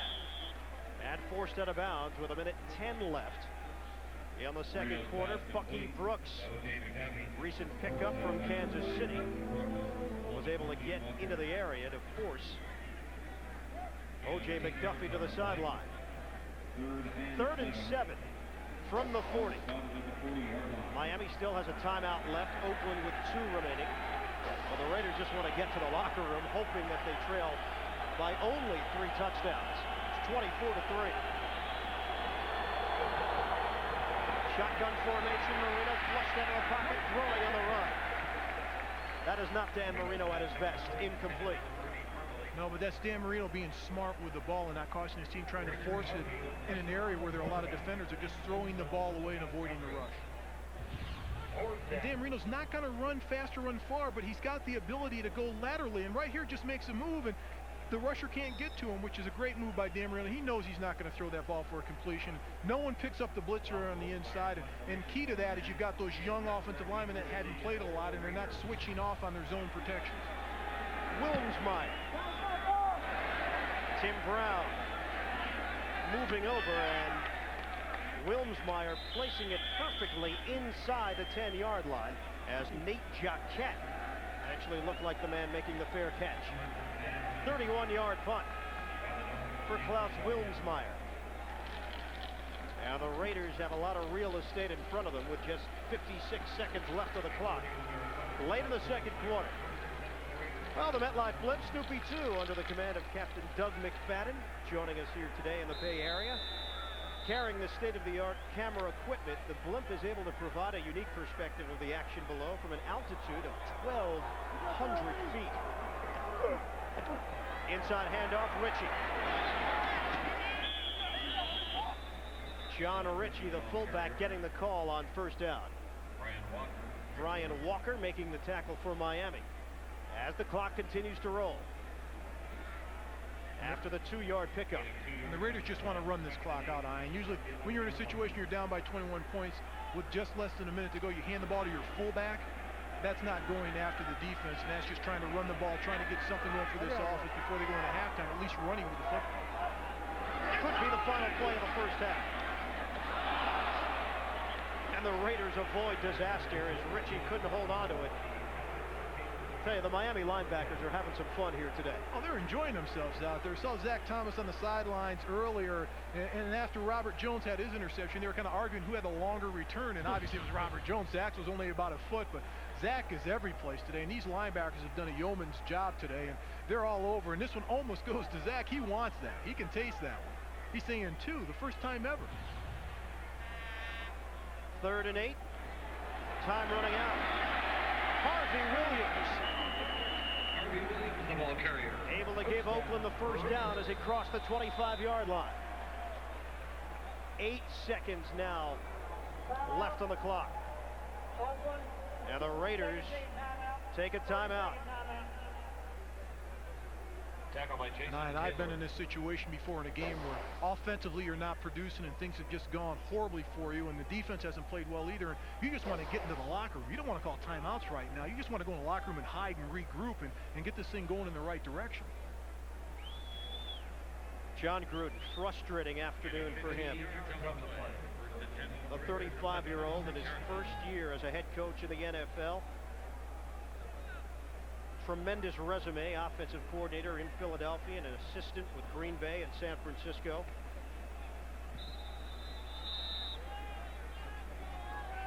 And just 8 seconds left on the clock. Again, it's Harvey Williams. Tumbles down at the 40-yard line. And still some time remaining on the clock. Oakland, 13 timeout. Raiders blow their final timeout, keeping it alive with 4 seconds left. Second quarter. Monday on CBS, Raymond's brother just moved into a swinging bachelor pad. Guess who's green with envy? Ray Romano stars in an all-new episode of Monday night's #1 comedy, Everybody Loves Raymond. Monday on CBS. So Oakland using the timeouts, and keeping this quarter alive with 4 seconds to play. Well, I guess in a situation, it's almost like you're miserable enough. Let's drag it out a little bit more. But here's the situation of just go in at halftime and get this half over. I'm trying to realize the logic and understand what John Gruden's trying to get out of calling timeouts when you're inside your own 40. Final seconds. Should be the final play. Hollis throwing across the middle. And the catch made by Kenny Shedd at the 40-yard line as the first half comes to an end. One half of play complete. Miami 24, Raiders 3. The NASDAQ Amex halftime report coming up with Jim, Marcus, Brent, and Michael Lombardi. All the scores and highlights after this word. Miami, pivotal game for them. Important game for the Oakland Raiders as well. Miami has done it with just about everything. Offense, defense, special teams. Oakland has done very little. I think that's probably the best way to put it. This has not been a good half of football for the Raiders. It hasn't, but the thing about the Miami Dolphins, first they were able to come up with the turnovers, but I think the second key for the Dolphins, capitalizing on the turnovers. They scored off of every turnover, and that was key for the Miami Dolphins. Miami, I'm sure they know what happened earlier today with the New York Jets and the Seattle Seahawks. Jets scoring on the final play of the game to get the victory, and it's a huge showdown that will take place 1 week from today, down in South Florida, the Dolphins and the Jets. But first, the Dolphins still have another half of football against the Oakland Raiders. Mare opens up with a touchback as Rodney Williams takes a knee. Look at the halftime numbers. Really not that shocking in terms of total yards, 153 to 125, but Mark, as you talked about, the turnovers and what Miami did off of those turnovers. And that's key. And Jimmy Johnson always harps on, let's not turn the ball over and create turnovers defensively. And that's exactly what the Dolphins were able to do in the first half. Nightmarish first half for Donald Hollis. He comes out throwing on first down to Tim Brown. Short of a first down, but Brown gets 9 on the first play from scrimmage here in the second half. Brock Marion and Derek Rogers collaborating on the stop. I think that's the way that the Oakland Raiders offense has to attack this Miami defense. Quick slants, get the ball out on 3 to 5 step drives. Don't let Donald Hollis wait in the pocket where he has to make a decision to go downfield with the ball. Raiders came out very flat against Washington last week. It led to some halftime arguments and critical comments from teammates. As Richie gets the first down, Charles Woodson was very vocal about the fact that the team did not do the job a week ago. Apparently Kenny Shedd and Desmond Howard got into it at halftime. We asked John Gruden about it. He said, oh, he didn't even know about it. He was in another room with assistant coaches trying to game plan the second half against Washington, and he felt it was blown out of proportion here in the local media. Things like that do happen, though, over the course of a long season. Well, they do, and that's going to happen 3 or 4 times during the course of a season, but you don't want it to happen at halftime in the game, particularly a game you're supposed to win at home. Hollis guns, and complete. It's Brown. Forced to the sideline at the 47-yard line. Brock Marion, the tackle. It's a nice route by Tim Brown. If they need a big play, they've got to go to Tim Brown, and you're going to see a lot of this the rest of the game. But Tim Brown just runs a crossing pattern and runs out towards the sidelines. Donald Hollis throwing the deep out. That's a nice job by Hollis throwing that ball for the first down. Tim Brown, one of 3 receivers currently on the field for Oakland, as Kaufman gets the carry, tried the stutter step move up the middle to no avail. Zach Thomas was prepared for it, as was Robert Jones. And it's tough to run the football between those 2 big defensive tackles of Tim Bowens and Daryl Gardner, because they're going to hold up the offensive line and keep the offensive linemen off the linebackers of Zach Thomas and let him run around and make plays. No gain on first down. The Miami defense doing the job today, allowing 14 points per game on average this season. Hollis. Tim Brown took a lick, but he held on, and a flag down. And to no avail. Mo Collins, the left tackle, had a stranglehold on defensive end Jason Taylor. Just had a bear hug on him. And you know, as an offensive line, when you're beat that bad right off the bat, you don't want your quarterback taking a clean lick. So sometimes you just take the penalty and grab the guy and throw him down. And on that play, Mo Collins just had a bear hug. Holding, 79, offense, 10 yards, repeat second down. Oakland would have been into Miami territory, but the error by Mo Collins brings it back. And Mo Collins, he'll get beat on the outside by Jason Taylor, and he'll just grab him. This is a wrestling move. He's beat to the outside. He'll just grab a hold and lock on and not let his quarterback take the hit. Back it up to the 38. And 2nd and 20 for Oakland. Hollis stepping up. Oh! Hollis diving down to the turf as he crossed the 45. And they'll spot the football right around the 47-yard line. So a 9-yard run on 2nd down, but it will be 3rd and 11. And that's one of the things that when we talked to Jimmy Johnson about last night, he's concerned with Donald Hollis as his mobility. He can take off and run and get positive yardage, but the defense does a good job of collapsing it and getting to Donald Hollis, letting him pick up some yards and still short of the 1st down. Jeff George, that groin injury still a problem. Lack mobility last week in the game against Washington. Hollis airing it out to the sideline. Mickens with an attempt. Incomplete. Terry Mickens tried to jump up and over Terrell Buckley to come down with a football. Couldn't do it. And that's one of those balls that quarterbacks are throwing a lot now. They're underthrowing the ball, letting the wide receiver come back and look for the ball and come back to the ball over the defender. And here Terry Mickens goes up for the catch, but to no avail. He's been covered tightly by Terrell Buckley. One guy, though, has been doing it all season, and that's Randy Moss. He's been doing a great job at it. I mean, when you're 6'3" and can jump like that, he's got those long arms, and that's what's key to a wide receiver, those long, strong arms that can go up for jump balls. He's told Randall Cunningham, just put it up there, I'll go and get it. Aragoose with a punt. Buckley brings it in at the 9, and a fair catch. We'll step aside early on in the 3rd, 24-3 Miami. Miami with a 24-3 lead, 11:29 to play in the 3rd quarter. Dolphins have their first possession of the 2nd half.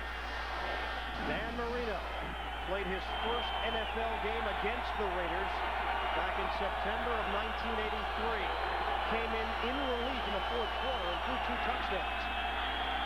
On a handoff for Abdul-Jabbar. Able to elude one tackler, but the shoestring tackle made by Albert Lewis from behind. As the Raiders avoid more yardage being chewed up by Abdul-Jabbar. 8 rushes, 55 yards, and average just under 7 yards per carry. Now they'll start pounding the ball to Miami Dolphins, and they'll still have the mix of running pass, but I believe Jimmy Johnson will run the ball a lot more in the 2nd half of this Miami Dolphins offensive line. Ed Perry and Hendrick Lusk, the double tight end set. Abdul-Jabbar and Pritchett in the backfield. Marino couldn't handle the snap. Raiders able to get into the backfield.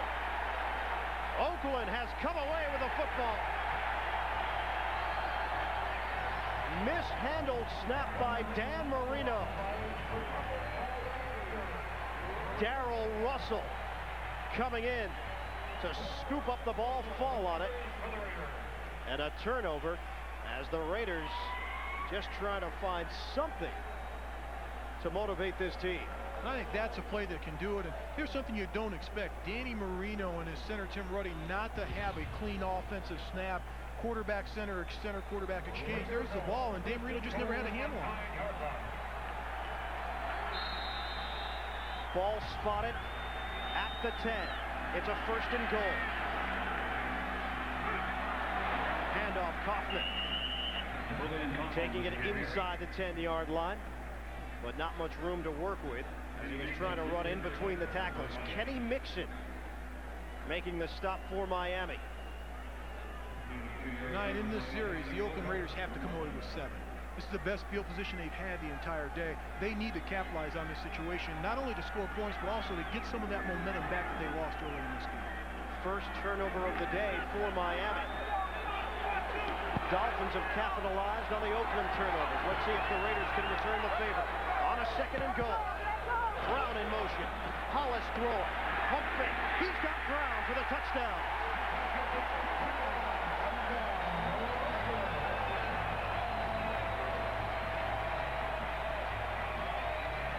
A 7-yard pass play. Donald Hollis for Tim Brown.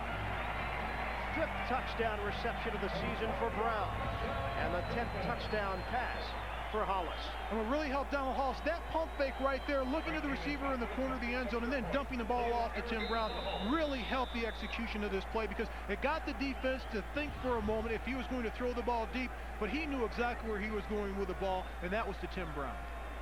Extra point from Greg Davis.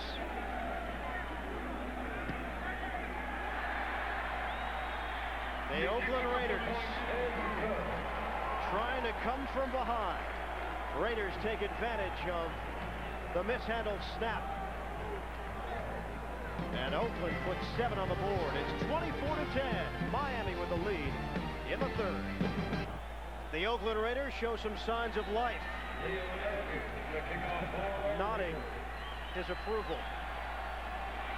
And the Raiders fans prepared to erupt if Oakland can continue the momentum here in the third quarter. It's 24-10. Miami with the lead. Aragoose kicks it off. John Avery will take it out. Avery gets to the sideline and forced out of bounds as he crossed the 30. James Trapp in pursuit. And Miami has the football following the 23-yard return from Avery. Napoleon Kaufman came in less than 100%. Kaufman had a right knee injury heading into the game. Flared up last week against Washington. And some question marks earlier in the week whether or not he'd be able to go full strength. Getting worked on the sidelines. 10 carries, 36 yards for Kaufman. Right now it's the Oakland defense put on the spot with a 1st and 10 for Miami at the 31. And this crowd is getting loud. Play action Marino. Stepping forward and dumping it off for Abdul-Jabbar, who's quickly twirled down by Terry Wood.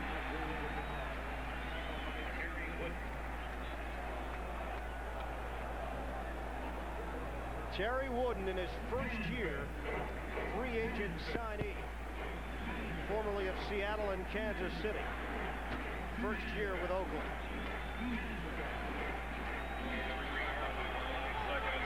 Pick up a 3, a 2nd and 7 from the 34.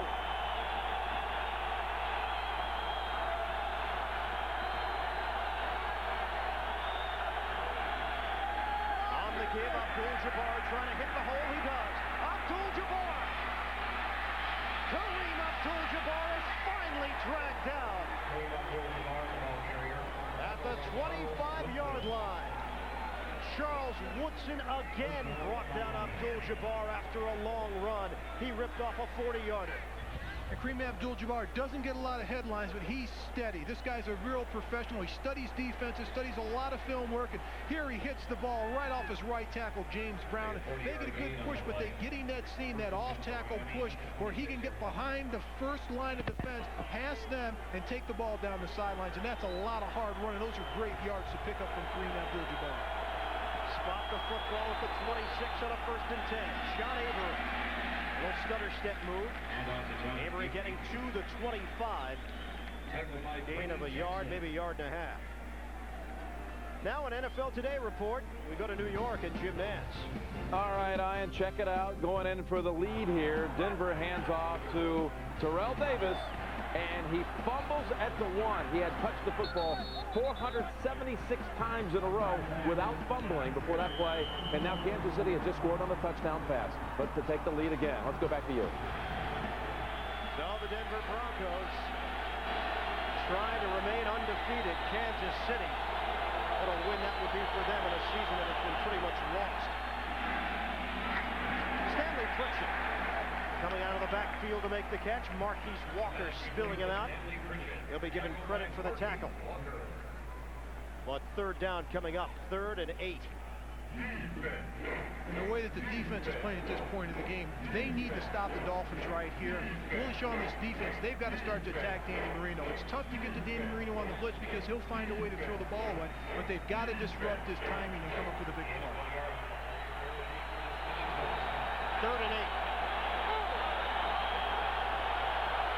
Bucky Brooks checks in as a 5th defensive back for Oakland. Marino in trouble, able to get it off. He avoided the sack, but an incomplete pass. Grady Jackson was there to wrap up Marino. And after the Abdul-Jabbar run, Miami unable to get anywhere closer to the goal line. And Grady Jackson just gets penetration between the guard and center, and no one really touches him, and he puts pressure on Dan Marino. But that quick release from quarterback Dan Marino of getting rid of that ball, and that's how they avoid so many sacks.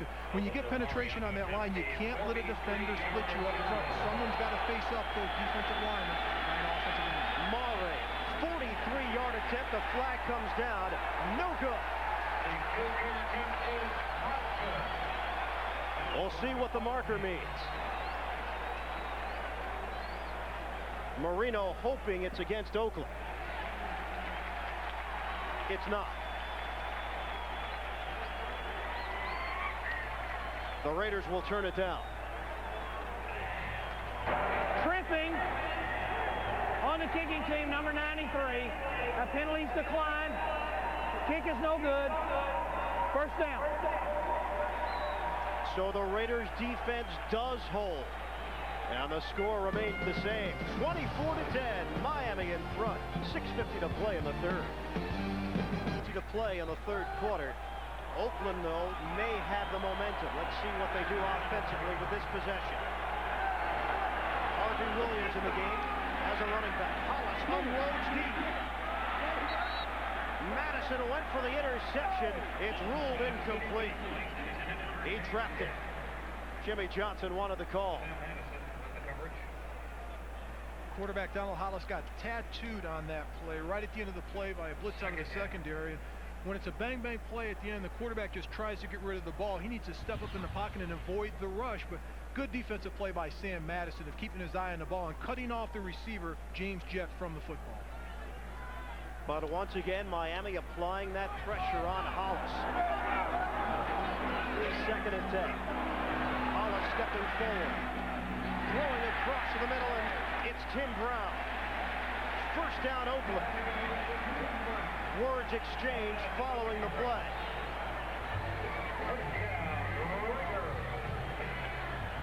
And the football will be placed at the 47. Nice job by Donald Hollis with hands in his face, defenders in his face, of getting rid of that ball in the middle of the football field. Good concentration by wide receiver Tim Brown of coming in with that kick. It was Brown and Madison chirping once the whistle was blown. On the draw play, Harvey Williams, and he's stacked up. Robert Jones shifting over to make the stop. Right now, let's get an NFL Today report. It's Jim Nantz in New York. And the Chiefs putting up some effort today. They led 21-7. Denver pulled even with them by halftime. But now Rich Gannon has fired the Chiefs back in front. Joe Horn with the catch. Chiefs lead, 1:53 to go. Third quarter. Back to you. So it's Kansas City. No playoff games for them this season. That's their playoff game. On 2nd and 10. Throwing the deep ball. Picked off Terrell Buckley. Buckley on the return. He's got a lane.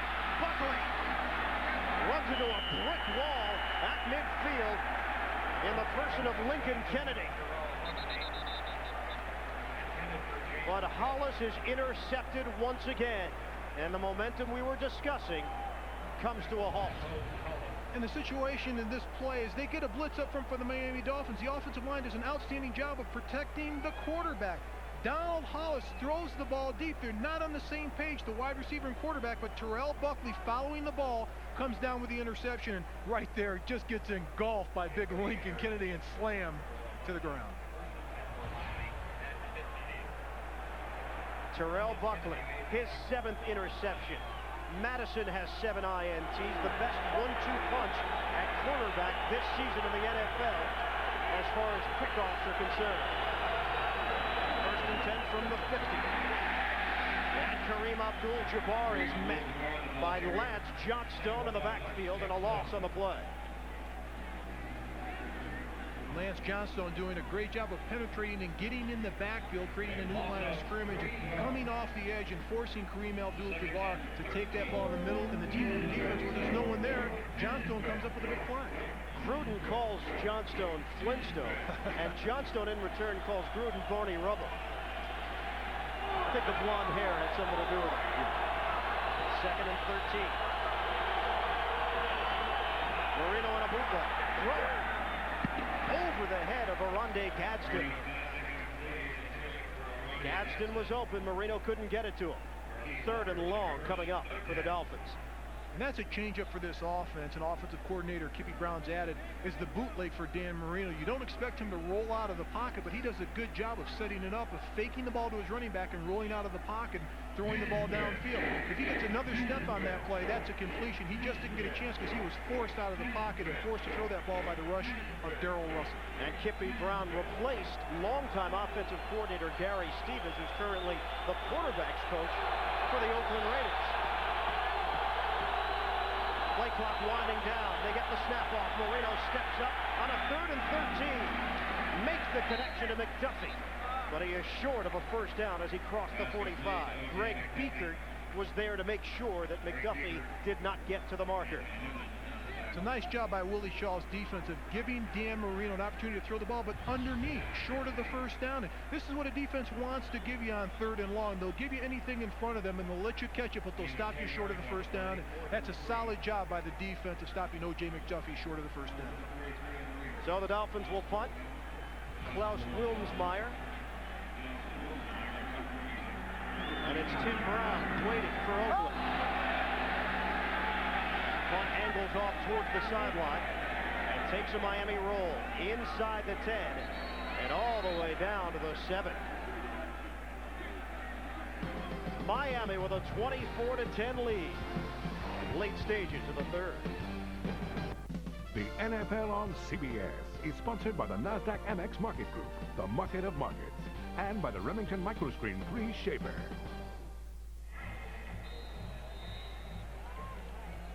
The Oakland Raiders season may be on the line here today. No, not mathematically. They'll still be in the playoff chase.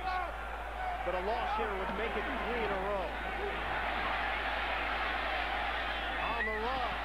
And the pass dropped. Terry Mickens was there. Donald Hollis put it in a place where Mickens could make the catch. But he couldn't hold on. No Napoleon Kaufman. He's been trying to walk it off on the sidelines. We saw him being worked on earlier in this quarter. So they've been going with Harvey Williams in the backfield. They need a spark. They trail by 2 touchdowns.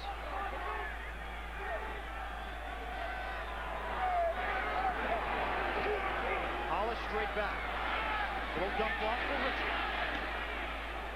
Advancing ahead to the 14-yard line. See if they spot it at the 15. Robert Jones was the first man to get there. Pickup of about 7 on 2nd down, bringing up 3rd and short. Now, what's so impressive about this Miami defense is the total team speed. There's never just one defender on the tackle. There's always 2, 3, and 4 defenders around the ball. That's Jimmy Johnson, right? Absolutely. He wanted speed, and Jimmy Johnson believes, hey, speed kills, and it does on both sides of the ball. If you've got speed, they've got to catch up to you. On 3rd and 3 with 3 minutes to play in the 3rd. And a whistle stop play.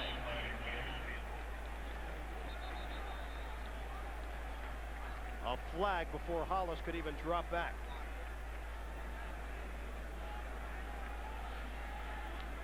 Delay of game on the defense, number 27, trying to simulate a draw false start.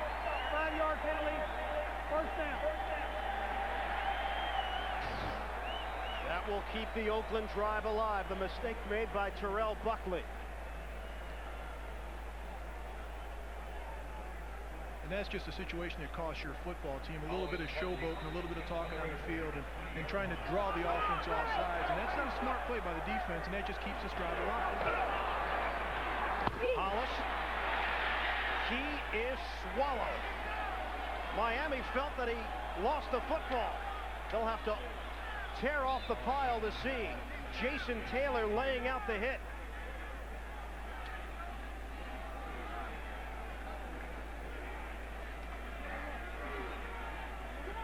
And the Oakland Raiders able to hold on to it.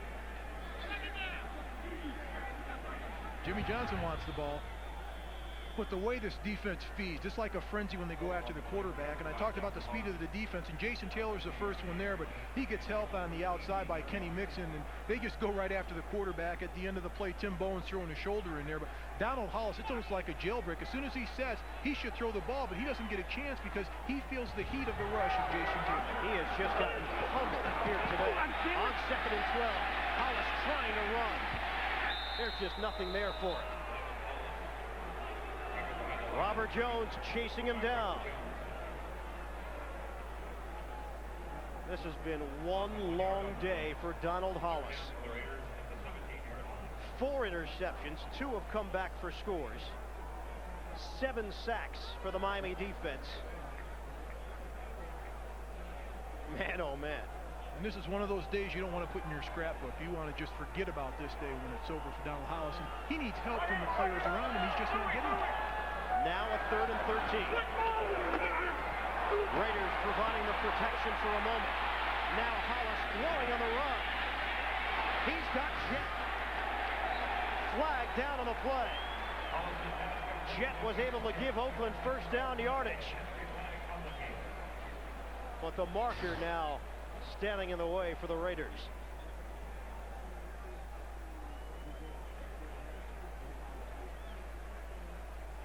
It's against Miami.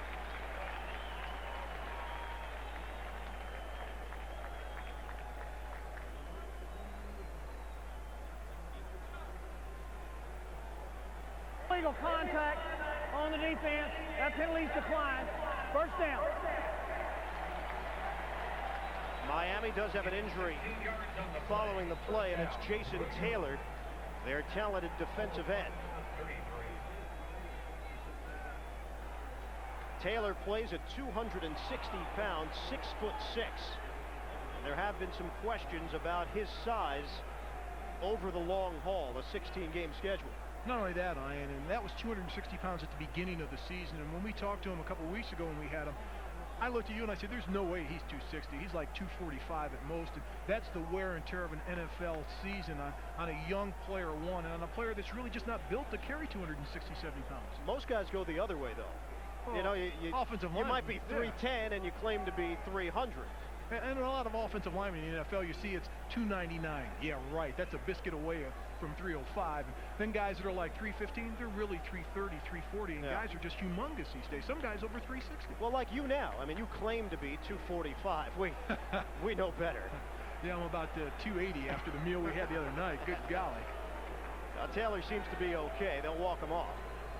Jimmy Johnson, obvious concern, came out onto the field to survey the scene. And what I really like about coaches now, like Jimmy Johnson and other NFL head coaches, is that they go out and they look and they find their players that are injured out there, and they want to see how they're doing. In the old days when I played, coaches rarely came out on the field. And I blew my knee out. I looked around for Joe Gibbs. He was over there diagramming the play. He didn't care. But you know, now they have the compassion when they want to find out about their star players and see how they're doing. Maybe Joe just didn't like you in particular. That's a possibility. Hollis picked off again. Robert Jones. It's been that kind of day for Donald Hollis. 5th interception, and the 2nd for Robert Jones. And you see the frustration on his face, and here's a situation where he can't get anything going for this offense. 24-10, Miami has the lead, and the Raiders stay in the hole. Hollis intercepted again. In his 7-year NFL career, Robert Jones has 2 interceptions in 1 game. And Robert Jones just dropping back in the zone, reading the quarterback, Donald Hollis's eyes, and he tips the ball to himself. He gets his vertical on here, tips it up in the air, comes down with the interception. Giving Miami a 1st and 10 from the 39. Running the sweep, Kareem Abdul-Jabbar. Picks up a few on 1st down. James Harris making the tackle along with Anthony Newman, who returned to the lineup for the first time in 3 weeks. Newman suffering from those dreaded toe and ankle injuries that can be nagging week after week, trying to shake them off. Counting down to the final minute of play in the 3rd quarter, and Miami is in control. Marino throwing the ball underneath the coverage. And Ed Perry making the catch, the tight end.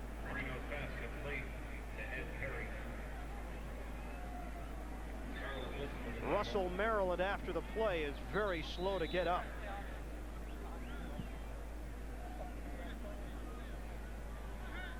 The Russell combination for Oakland has been very strong this season. That's Darrell Russell and Russell Maryland, the two defensive tackles. And Maryland shaking it off. Coming up tomorrow on CBS, have you ever been trapped on a blind date with no end in sight? Well, that's what happens to Ted Danson in the new hit comedy Becker, tomorrow on CBS.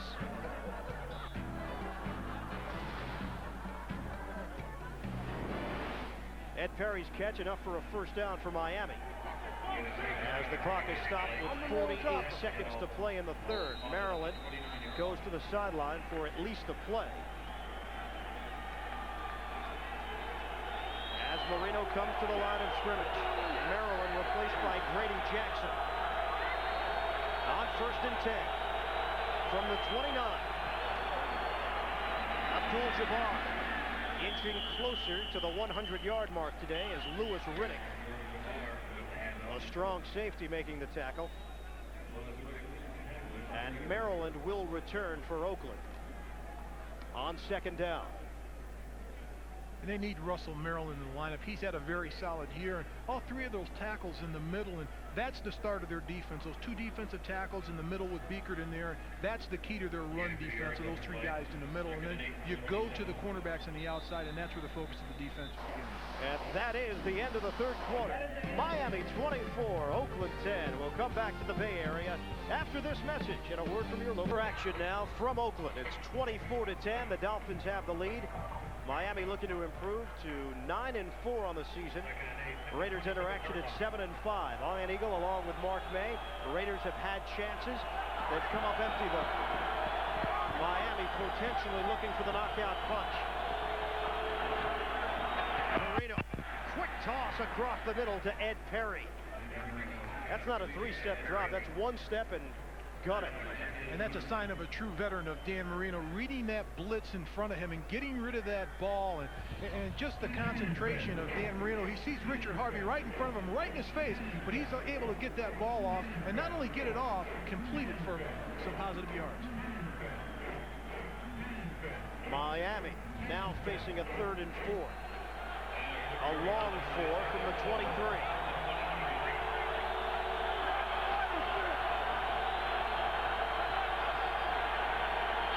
Set up with a 4-receiver look. Marino able to get it to Parmalee. He lost the football, and they will spot it shy of the marker. Parmalee able to get it back. That's the second time he's dropped the football today. And what's impressive about Dan Marino is his vision, the way that he can look around the field with his eyes and find that open receiver wherever it is, out of the backfield, from the sidelines, wherever he comes from, and the tight ends, the running backs, and the way that he's been able to disperse the ball in this offense is very impressive.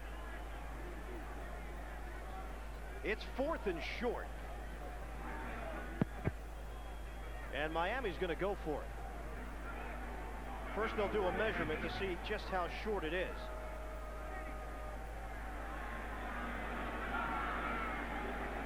It's about a yard. Todd Doxson will check in. First-year quarterback out of Iowa State. He was in the Jets camp last season as a wide receiver. Didn't make the team. He's been valuable in this offense, running the football and giving them some options. Now Doxson will go to the sideline, and Marino will come back in. So Johnson and Kippy Brown thought better of it. The trusted arm of Dan Marino. On a 4th and 1, Dolphins 50% of the time have converted on 4th downs. One last gasp by this Oakland crowd. Slipping down, and he didn't get it. Abdul-Jabbar, he was chopped down by Greg Beekert. That play looked ugly from the beginning. Abdul-Jabbar didn't have his footing, and the Raiders respond.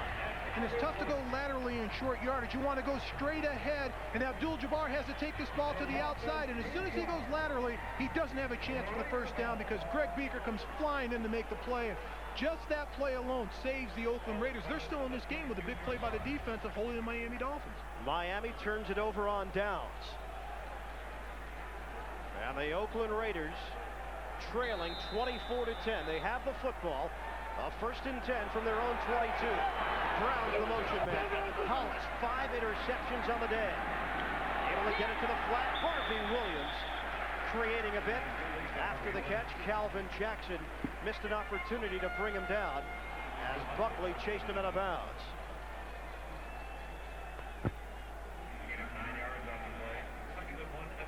A 9-yard pickup on 1st down. Oakland still alive, trailing by 2 touchdowns. A double tight end set. Dudley and Brown in there for the Raiders. Hollis, deep drop. Stepping up, he'll run for the 1st down. He's got enough. Baron Tanner chasing him down from behind. But a heads-up play by Hollis. And that's Don Hollis looking downfield, not finding the open receiver, and smart enough to tuck that ball down and take off for the 1st down. That's one of the things that they're worried about with this defense, his ability to scramble and pick up positive yardage, and he picks up a 1st down for the Oakland offense. Hollis is 4-1 as a starter for Oakland, but he struggled over his last 4 games. Had 8 interceptions and 4 fumbles over the last 4. 5 turnovers today for Hollis. Will put it in the air on the pump fake. Hollis taking too much time, and Jason Taylor was more than happy to bring him down. 8th sack of the day for this Miami defense, giving them 43 on the season. And that's just incredible the way they've been able to get after the quarterback this afternoon. Donald Hollis should know when you're taking a deep drop, if your first receiver's in there, get to the second one. If he's not there, get rid of the ball because Miami will come after you. And he should know that he's been dumped enough and knocked on the turf today. He should know to get rid of that ball if that first or second receiver isn't open automatic. Rodney Williams checks in for Oakland on a 2nd and 16, the rookie. Hollis trying to run again, and he's dragged down. Lorenzo Bromell.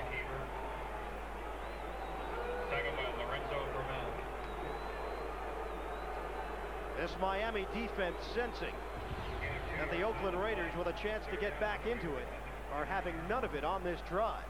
And the speed of the defense, particularly the defensive line rush of going towards the quarterback, and then when he flushes himself out of the quarterback, running him down, and the speed of the front guys, Lorenzo Bromell, Jason Taylor, you're not going to run away from these guys because the way that they can track down a quarterback is very impressive.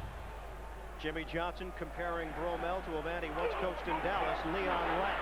On a 3rd and 14, big play. Hollis is intercepted. Zach Thomas. He didn't have to do anything on that play other than just let the ball float into his arms.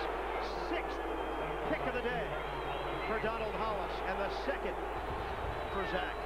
The linebackers of this Miami defense are the heart and soul of this defense. Zach Thomas just drops back in his zone, but he's looking at the eyes of quarterback Donald Hollis. It's just like a pitch drill. He throws it right into his hands. Doesn't have to move for the interception.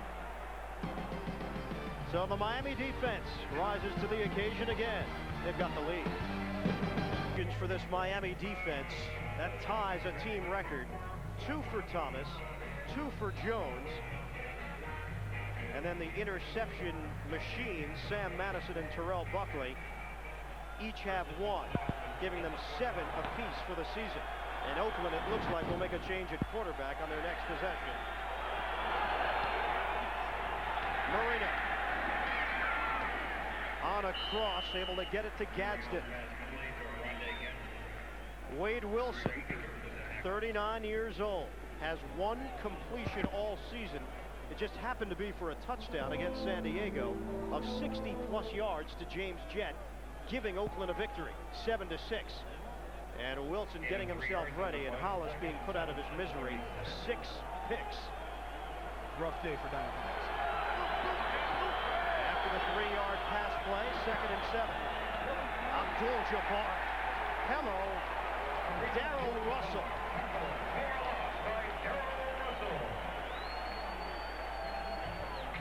John Bach, the offensive guard for the Miami Dolphins over Darrell Russell, has to get a hand on the defensive tackle, Darrell Russell. He goes right by him, barely touches him, knocks him sideways into the backfield. That's just powerful by Darrell Russell getting into the backfield. But when you see that big body across from you, you've got to get your hands on him. I mean, you can't let him get in the backfield and disrupt the running game. Russell is alone. Terrific quickness off the ball as he exhibited on that play. Now Miami with a 3rd and 12. Out of the gun, Marino plenty of time. That ball was tipped. Incomplete. Pritchett and Parmalee were both in the area crossing. And Marino's pass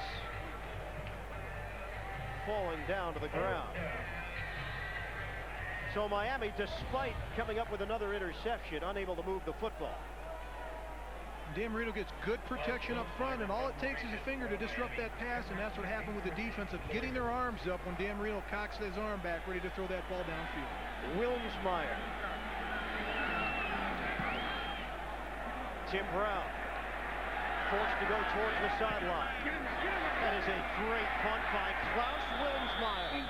Downed at the 1-yard line by Jerry Wilson. And a flag on the play. This one's coming back. One thing about Wilmsmeyer today, he's had great control of the ball, dropping that ball inside the 10-yard line on numerous. And the kicking team, 10 yards, repeat 4th down. Numerous times this game. So Wilmsmeyer will have to do it again after the holding call.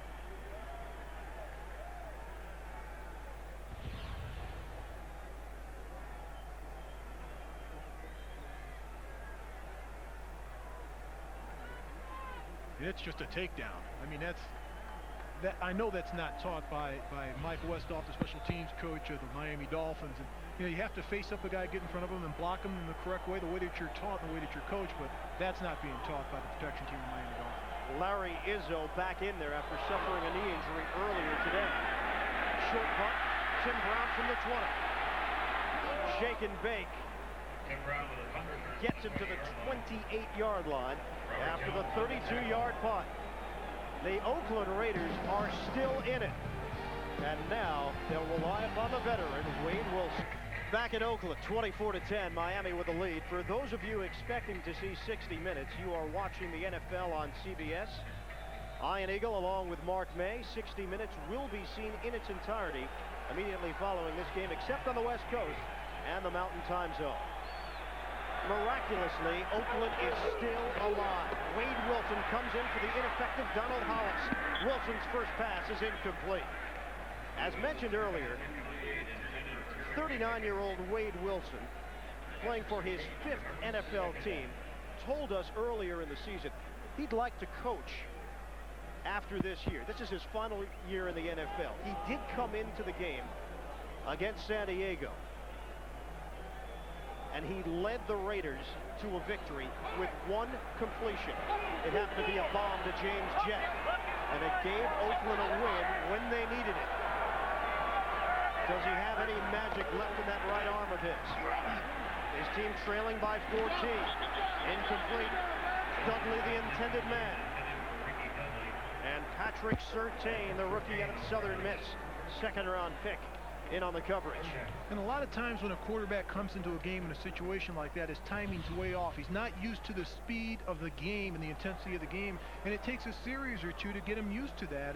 And you're going to see Wade Wilson throw the ball long. He knows he's got a long way to go, down 2 touchdowns in this game. And there's Gary Stevens, the offensive quarterback coach, and he knows that he's got to get this ball down the field vertically for them to have a chance. Wilson has been in the NFL since 1981, originally a member of Minnesota. On 3rd and 10, Wilson, sideline deep, incomplete. Looking for Shed. Buckley was there. And the Raiders go 3 and out. 1981, that was a very good year, Ian. Was it? I'm very trying to think good year that. in the NFL. Matter of fact, that was my rookie year in the NFL. So why is Wade Wilson still playing and you're up here with me? Because he's a better athlete. All right, just come right out with it. I'm not going to pull any punches. It's true. As a quarterback or a kicker, you could play forever. So if he's 39, that must make you... Next play. All right. 4th down. Aragoose punting to O.J. McDuffie. Forced to backpedal. Catches cleanly at the 16. McDuffie. Brought down at the 35. 55-yard punt for Aragoose. Miami action. Combined, Snoopy 1 and Snoopy 2 travel over 12,000 miles per year. Look to the skies for Snoopy and the MetLife blimp. And the blimp here of Miami's offense with a 1st and 10 from their own 36. Play action. Marino. Pass is complete to Lamar Thomas as he crosses the 40-yard line. Right now, let's get an NFL Today report from Jim Nance in New York. All right, Ian, this happened just seconds ago. 3rd and 1 for the Broncos. They were down 10 in this 4th quarter. Elway bringing it back, and on 3rd and 1, touchdown to Shannon Sharp that just added the extra point. They have 3.5 minutes to go to keep the perfect season intact. Let's go back to you. Incredible. Maybe it is meant to be. Maybe Denver will go on for the undefeated season. They always seem to come up with a big play when they need it. On 2nd and 4, Abdul-Jabbar quickly brought down at the line of scrimmage. Lance Johnstone with the tackle. There is a matchup coming up between the Miami Dolphins and the Denver Broncos. And obviously the storyline there, Miami the only team to go undefeated. Loss of 1 yard. They will meet in Miami 2 weeks from now. Or is that a Monday nighter? It might be a Monday nighter. Upcoming schedule for the Dolphins, Jets, Broncos, and Atlanta. Toughest remaining schedule in the NFL, looking at combined records. Quick throw by Marino, and it's Thomas again. Just shy of midfield and up for a 1st down. As Miami will move the chains and keep the clock moving as well. Pivotal game for the Dolphins. That's because the Jets came up with a victory earlier today, a controversial one. Jets improved to 9-4. Miami with a win can match the Jets, but they would lose the tiebreak currently. As mentioned, it's the Jets and Dolphins next week down in South Florida. On 1st down, Abdul-Jabbar. Crossing midfield for a pickup of 2 on the play. He was met by Marquise Walker.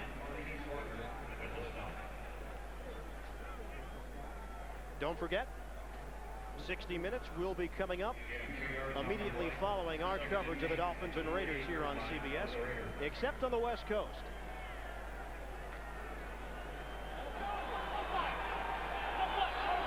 Second and 8, under 7 minutes to play. Dolphins looking to put the finishing touches on the Raiders. Abdul-Jabbar. Again, Oakland ready defensively. Albert Lewis and Russell Maryland combining. After Abdul-Jabbar picked up a 1.5 yards. And Albert Lewis had a bead on Kareem Abdul-Jabbar, and he comes flying in and just nails him right here. What a great play of hustle of Albert Lewis. 16th year in the NFL. Played an awful long time at the cornerback position. He's playing safety today and also a little cornerback in early downs. He has seen it all in his 16 years out of Grambling, former Chief, and he told us this game was huge. His team, though, has not responded. Marino on the toss. Parmalee coming out of the backfield. He's got the 1st down and then some. Parmalee finally tackled down just shy of the 25. Charles Woodson making the stop. 1st down, Dolphins. And while Oakland has been in this game basically the entire second half, you still got the sense that Miami had the stranglehold on it. And I think a lot of that has to do with Dan Marino. He sees the blitz in front of him, in between the tackles. They've got him stacked up in the middle, and he knows he's got to get rid of the football, and he does. And it's very frustrating for this Oakland defense because they keep getting close to Dan Marino, but he keeps getting rid of the ball on the 30 side. Marino making his 38th consecutive start. Abdul-Jabbar lunging forward as he got down to the 22-yard line. Pickup of 4 on 1st down. Now Abdul-Jabbar has 95 yards on the day. 18 carries, an average of 5.3 yards per clip. And he's a guy that always hangs in there, never makes mistakes. And he probably knows the offense as well as head coach Jimmy Johnson or offensive coordinator Kippy Brown, because he's a great student of the game. Always doing the extra things, staying the extra hour to watch films, helping out the younger players such as John Avery, doing whatever it takes to win. He has already surpassed last season's total of 892 yards rushing. He's gone over 900 with his effort today. Dolphins trying to run out the clock if possible, at least bring it down, as Abdul-Jabbar was spun around like a top by Greg Beaker. It'll be third down upcoming and an injury on the play.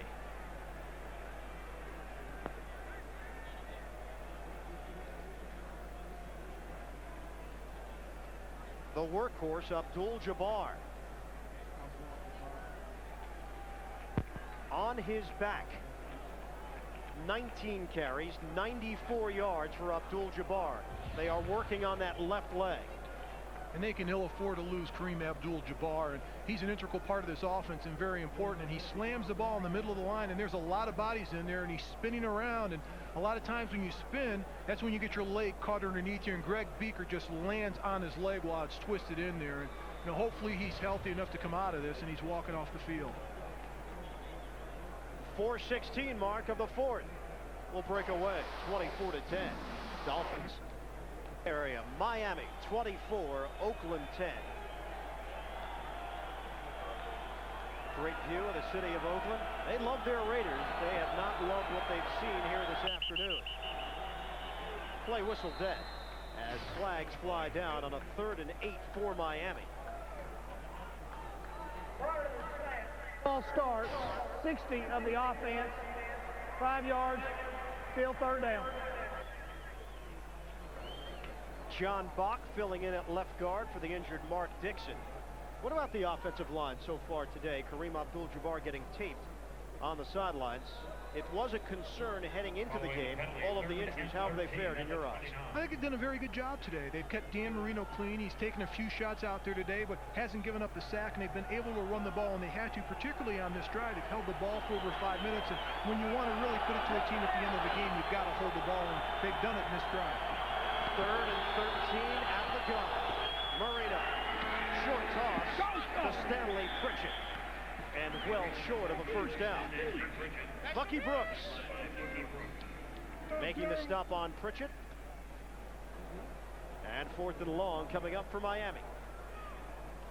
Right now the clock is really the enemy of the Oakland Raiders at this point in the game, and Miami's just taking their time. And Dan Marino did a magnificent job in that drive of milking the clock, taking his time, being methodical, going up and snapping the ball with 1 or 2 seconds left on the play clock. I don't know if you would call it an important field goal, but one that would help Miami to make this a 3-possession game. Mara, 47-yard attempt is good. 47-yard attempt is good. Olindo Mare knocking it down from 47 yards away. And Miami in front, 27-10 with 3:13 to play in the fourth. Coming up tonight on CBS, coming up for the Oakland Raiders, a meeting with the Buffalo Bills in New York State next week. And there will be question marks as to who will be the starting quarterback for Oakland in that game. Jeff George, will he be available? John Gruden told us earlier this week he's still holding out hope that George will physically be able to go. Donald Hollis, tough afternoon, 6 interceptions, which is one shy of an Oakland Raiders record set by Kenny Stabler, who had 7. George not suiting up today because of that groin injury. Rodney Williams on the return, angling towards the sideline and out of bounds at the 24. What about George? 50%, 60%? Is that better off for Oakland than going with a guy who was just so poor today in Donald Hollis? I think the answer to that is clear. I think I'd take a 50 or 60% Jeff George in any situation. With the way that the quarterbacks are stacked with the Oakland Raiders, it's Jeff George, Donald Hollis, and Wade Wilson. And, you know, out of the three quarterbacks, obviously he's the guy. He's the guy they're paying a lot of money to perform. And even if he's not healthy, if he can come out and give you a spark just to start the game off and maybe get some points on the board, that could help you to a victory. Wade Wilson able to get it off for Tim Brown. Good pickup on first down, but the clock now a major factor as Zach Thomas comes up with a stop. And the scoreboard, of course, 27-10. Miami has the lead.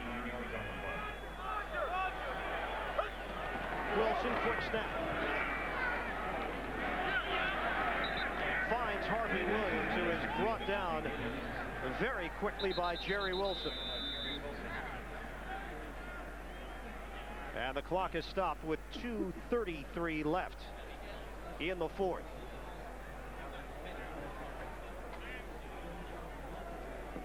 The executive producer of CBS Sports is Terry Ewert. Today's game produced by Victor Fry.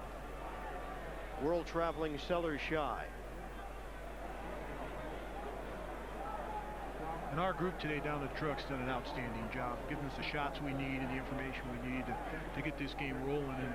And it's every week. I think we've got a great team here, Ryan, and I think it's something to look forward to in the future. Been a lot of fun. Been a lot of fun for the Miami Dolphins today. Not so much fun for John Gruden.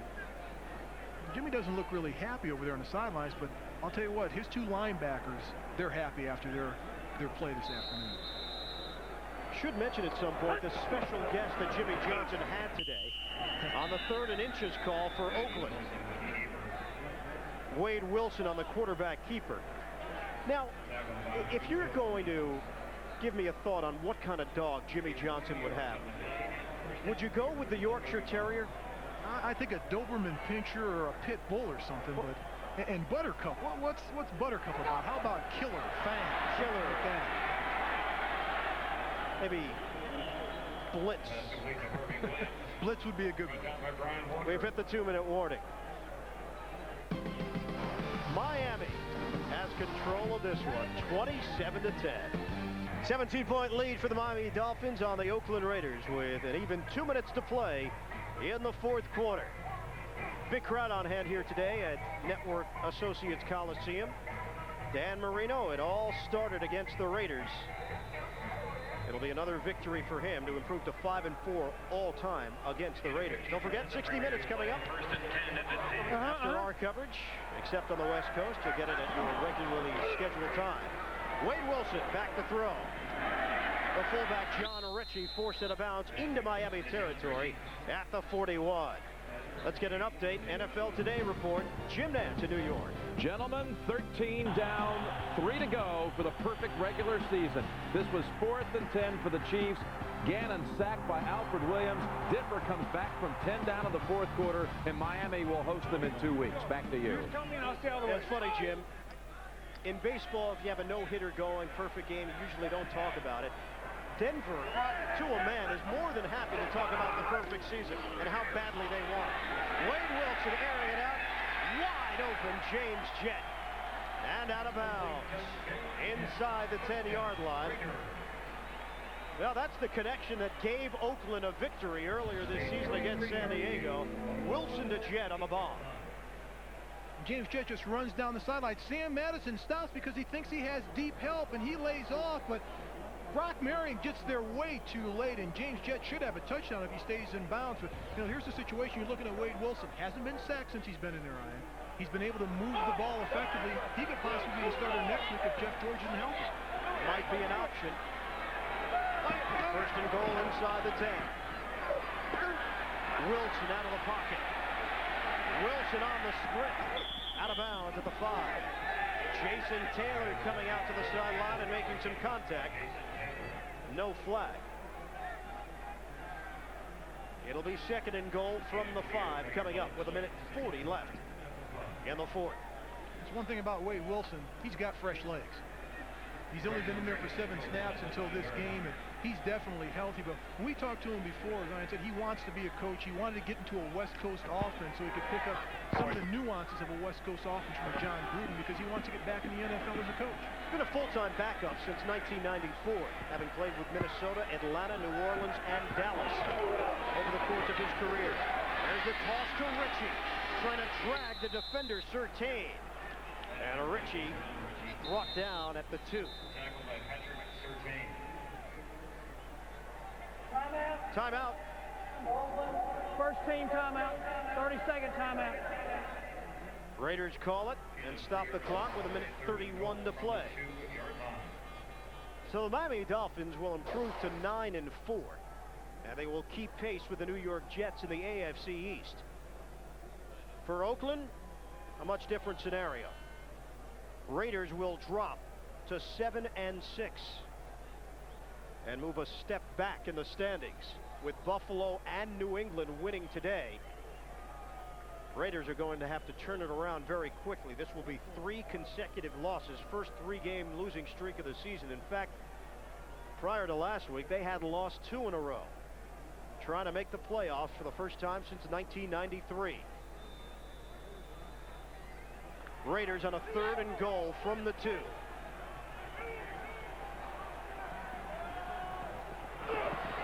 Wilson on the roll, toss to the end zone.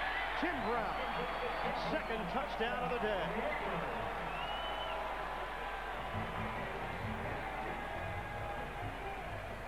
And I just believe Wade Wilson is more comfortable in this offense. One is experience. He doesn't look rattled. He knows how to execute this offense, and he just looks like he's very comfortable doing it. And here he rolls out to the right and just throws it to Tim Brown. They ran a little pick inside, and Tim Brown got free, but it was just a simple play for Wade Wilson to roll out and complete that for a touchdown. Is this a fair barometer, though? Late in the game, final couple minutes, Miami may be backing off defensively.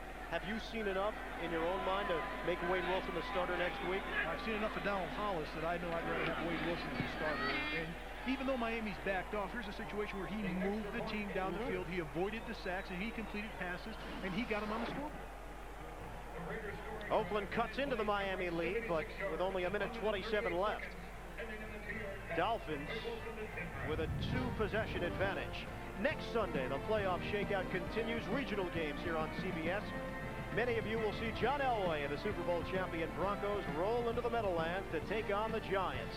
Others will see the Steelers and the Buccaneers, the Raiders versus the Bills, New England battling St. Louis, Oilers and Jaguars for other game action. Check your local listings beginning with the NFL Today at noon Eastern, brought to you by Southwest Airlines.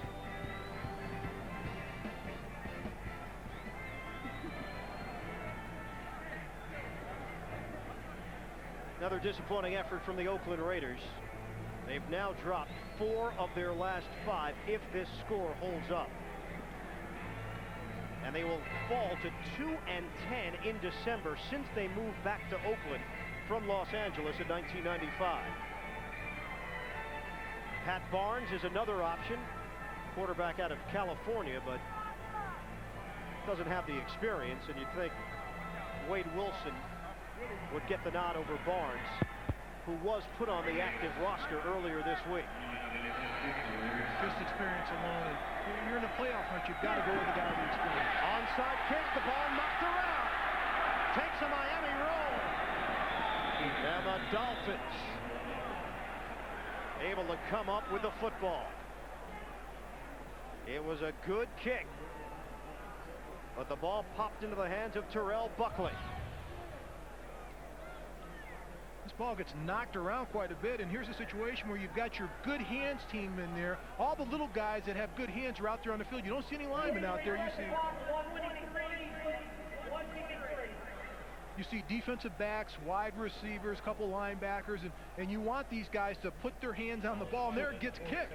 Now here's a situation where you've got your best hands on the field, and you just want them to hold on to the ball. And luckily enough, Terrell Buckley comes up with the play for the Miami Dolphins, and Jimmy Johnson can breathe a sigh of relief. And the final seconds of this one in Oakland.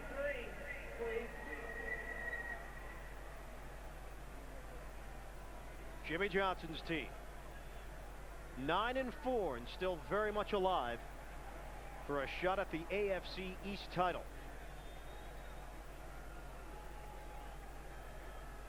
Miami Miami defense today, 8 sacks, 6 interceptions, tying a team record.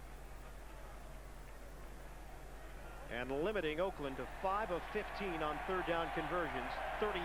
There's also a lot of that, you got 2 returns for touchdowns from your linebackers, and when your defense scores, that's a big plus for the offense because that takes a lot of pressure off the offense when your defense can score for you.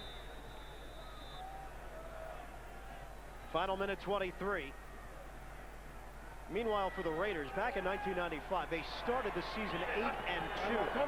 They lost their last 6 games, and some here in the Oakland area have been comparing the 2 seasons. I don't know if that's fair. Oakland certainly not having a strong second half. But that was a complete and utter collapse, losing 6 straight games to finish 8-8. They look to be assured of a playoff spot when you start 8-2. Oakland was never quite that good this season. And I think a lot of people around the country just didn't know what to make of the Oakland Raiders. They just didn't score much offensively. Defensively, they were tremendous. But I don't know if people around the NFL were considering Oakland a sure shot at the playoffs. I don't think a lot of people believe that they're that type of team because of their offense and the questions on their offense. But the model for NFL players, they always remember what you do in December. If you can't win in December, you're not going to get to the playoffs. And this team hasn't been able to win in December here in Oakland. Even defensively, since Eric Allen, very important part of this defense, went down with a season-ending knee injury, they have no interceptions. So the defense, which has been the strong part of this team for most of the season, they can't do it by themselves, obviously. But since the Allen injury over the last 3 weeks, hasn't quite been the same defense. They allowed 69 points over the last 2 games. They had allowed 58 points total during their 5-game winning streak. Think about that. And that's just having all your horses. And Willie Shaw, the defensive coordinator, knows that. And once you got all your people in place, they're a very good defense, one of the tops of the NFL. But when you lose your key components in the secondary, 3 out of 4 starters, that really hurts your defense. Eric Turner also out this season for an extended period of time, the starting free safety. Final minute 18, wild card race. Looks like that as Marino takes another knee. Oakland drops to 7-6. Pittsburgh right there with them. Tennessee still in the hunt. New England and Buffalo. We might see 3 teams come out of the AFC East, because we're not seeing the Jets on that list because New York currently has the tiebreaker advantage over the Miami Dolphins, which could change next week if Miami comes up with a win over New York down in Florida. Don't forget, 60 Minutes coming up after our broadcast, except on the West Coast.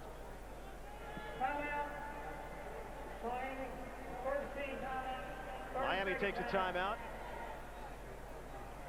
and the clock is frozen on 34 seconds left here in the 4th.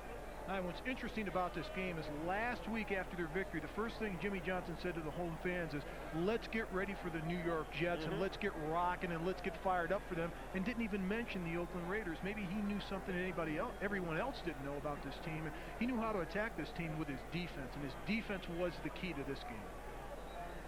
Certainly no letdown, though. They did not look past this Oakland team, at least by the way they performed here this afternoon. And the Dolphins did what they had to do, taking advantage of turnovers, turning them into touchdowns on 2 occasions, in fact. Zach Thomas and Robert Jones. The punt. Nobody is back there. As the Raiders went to block it, Wilmsmeyer's boot into the end zone. Will come out to the 20 with 23 seconds left.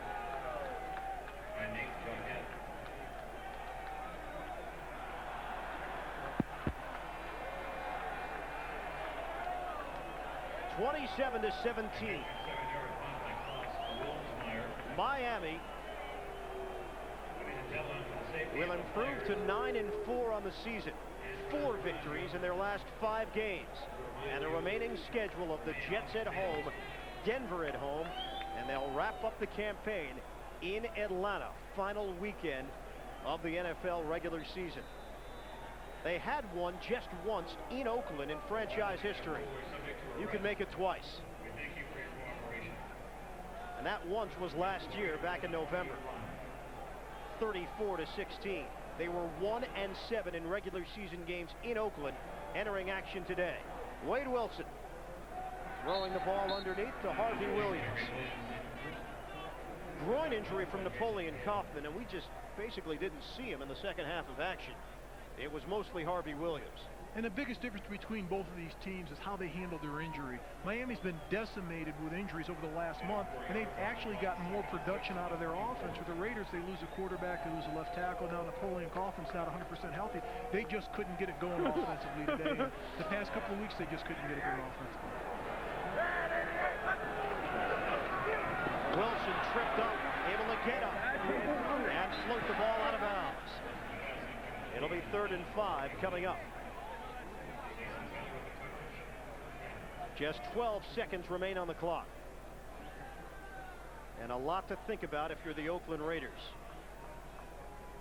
The one thing that Oakland had going for them, they had destiny in their own hands, taking on teams that were also in the playoff chase. Miami, Buffalo next week. So not only would a win have helped Oakland in the standings, it would have been a damaging blow to the Miami Dolphins here today.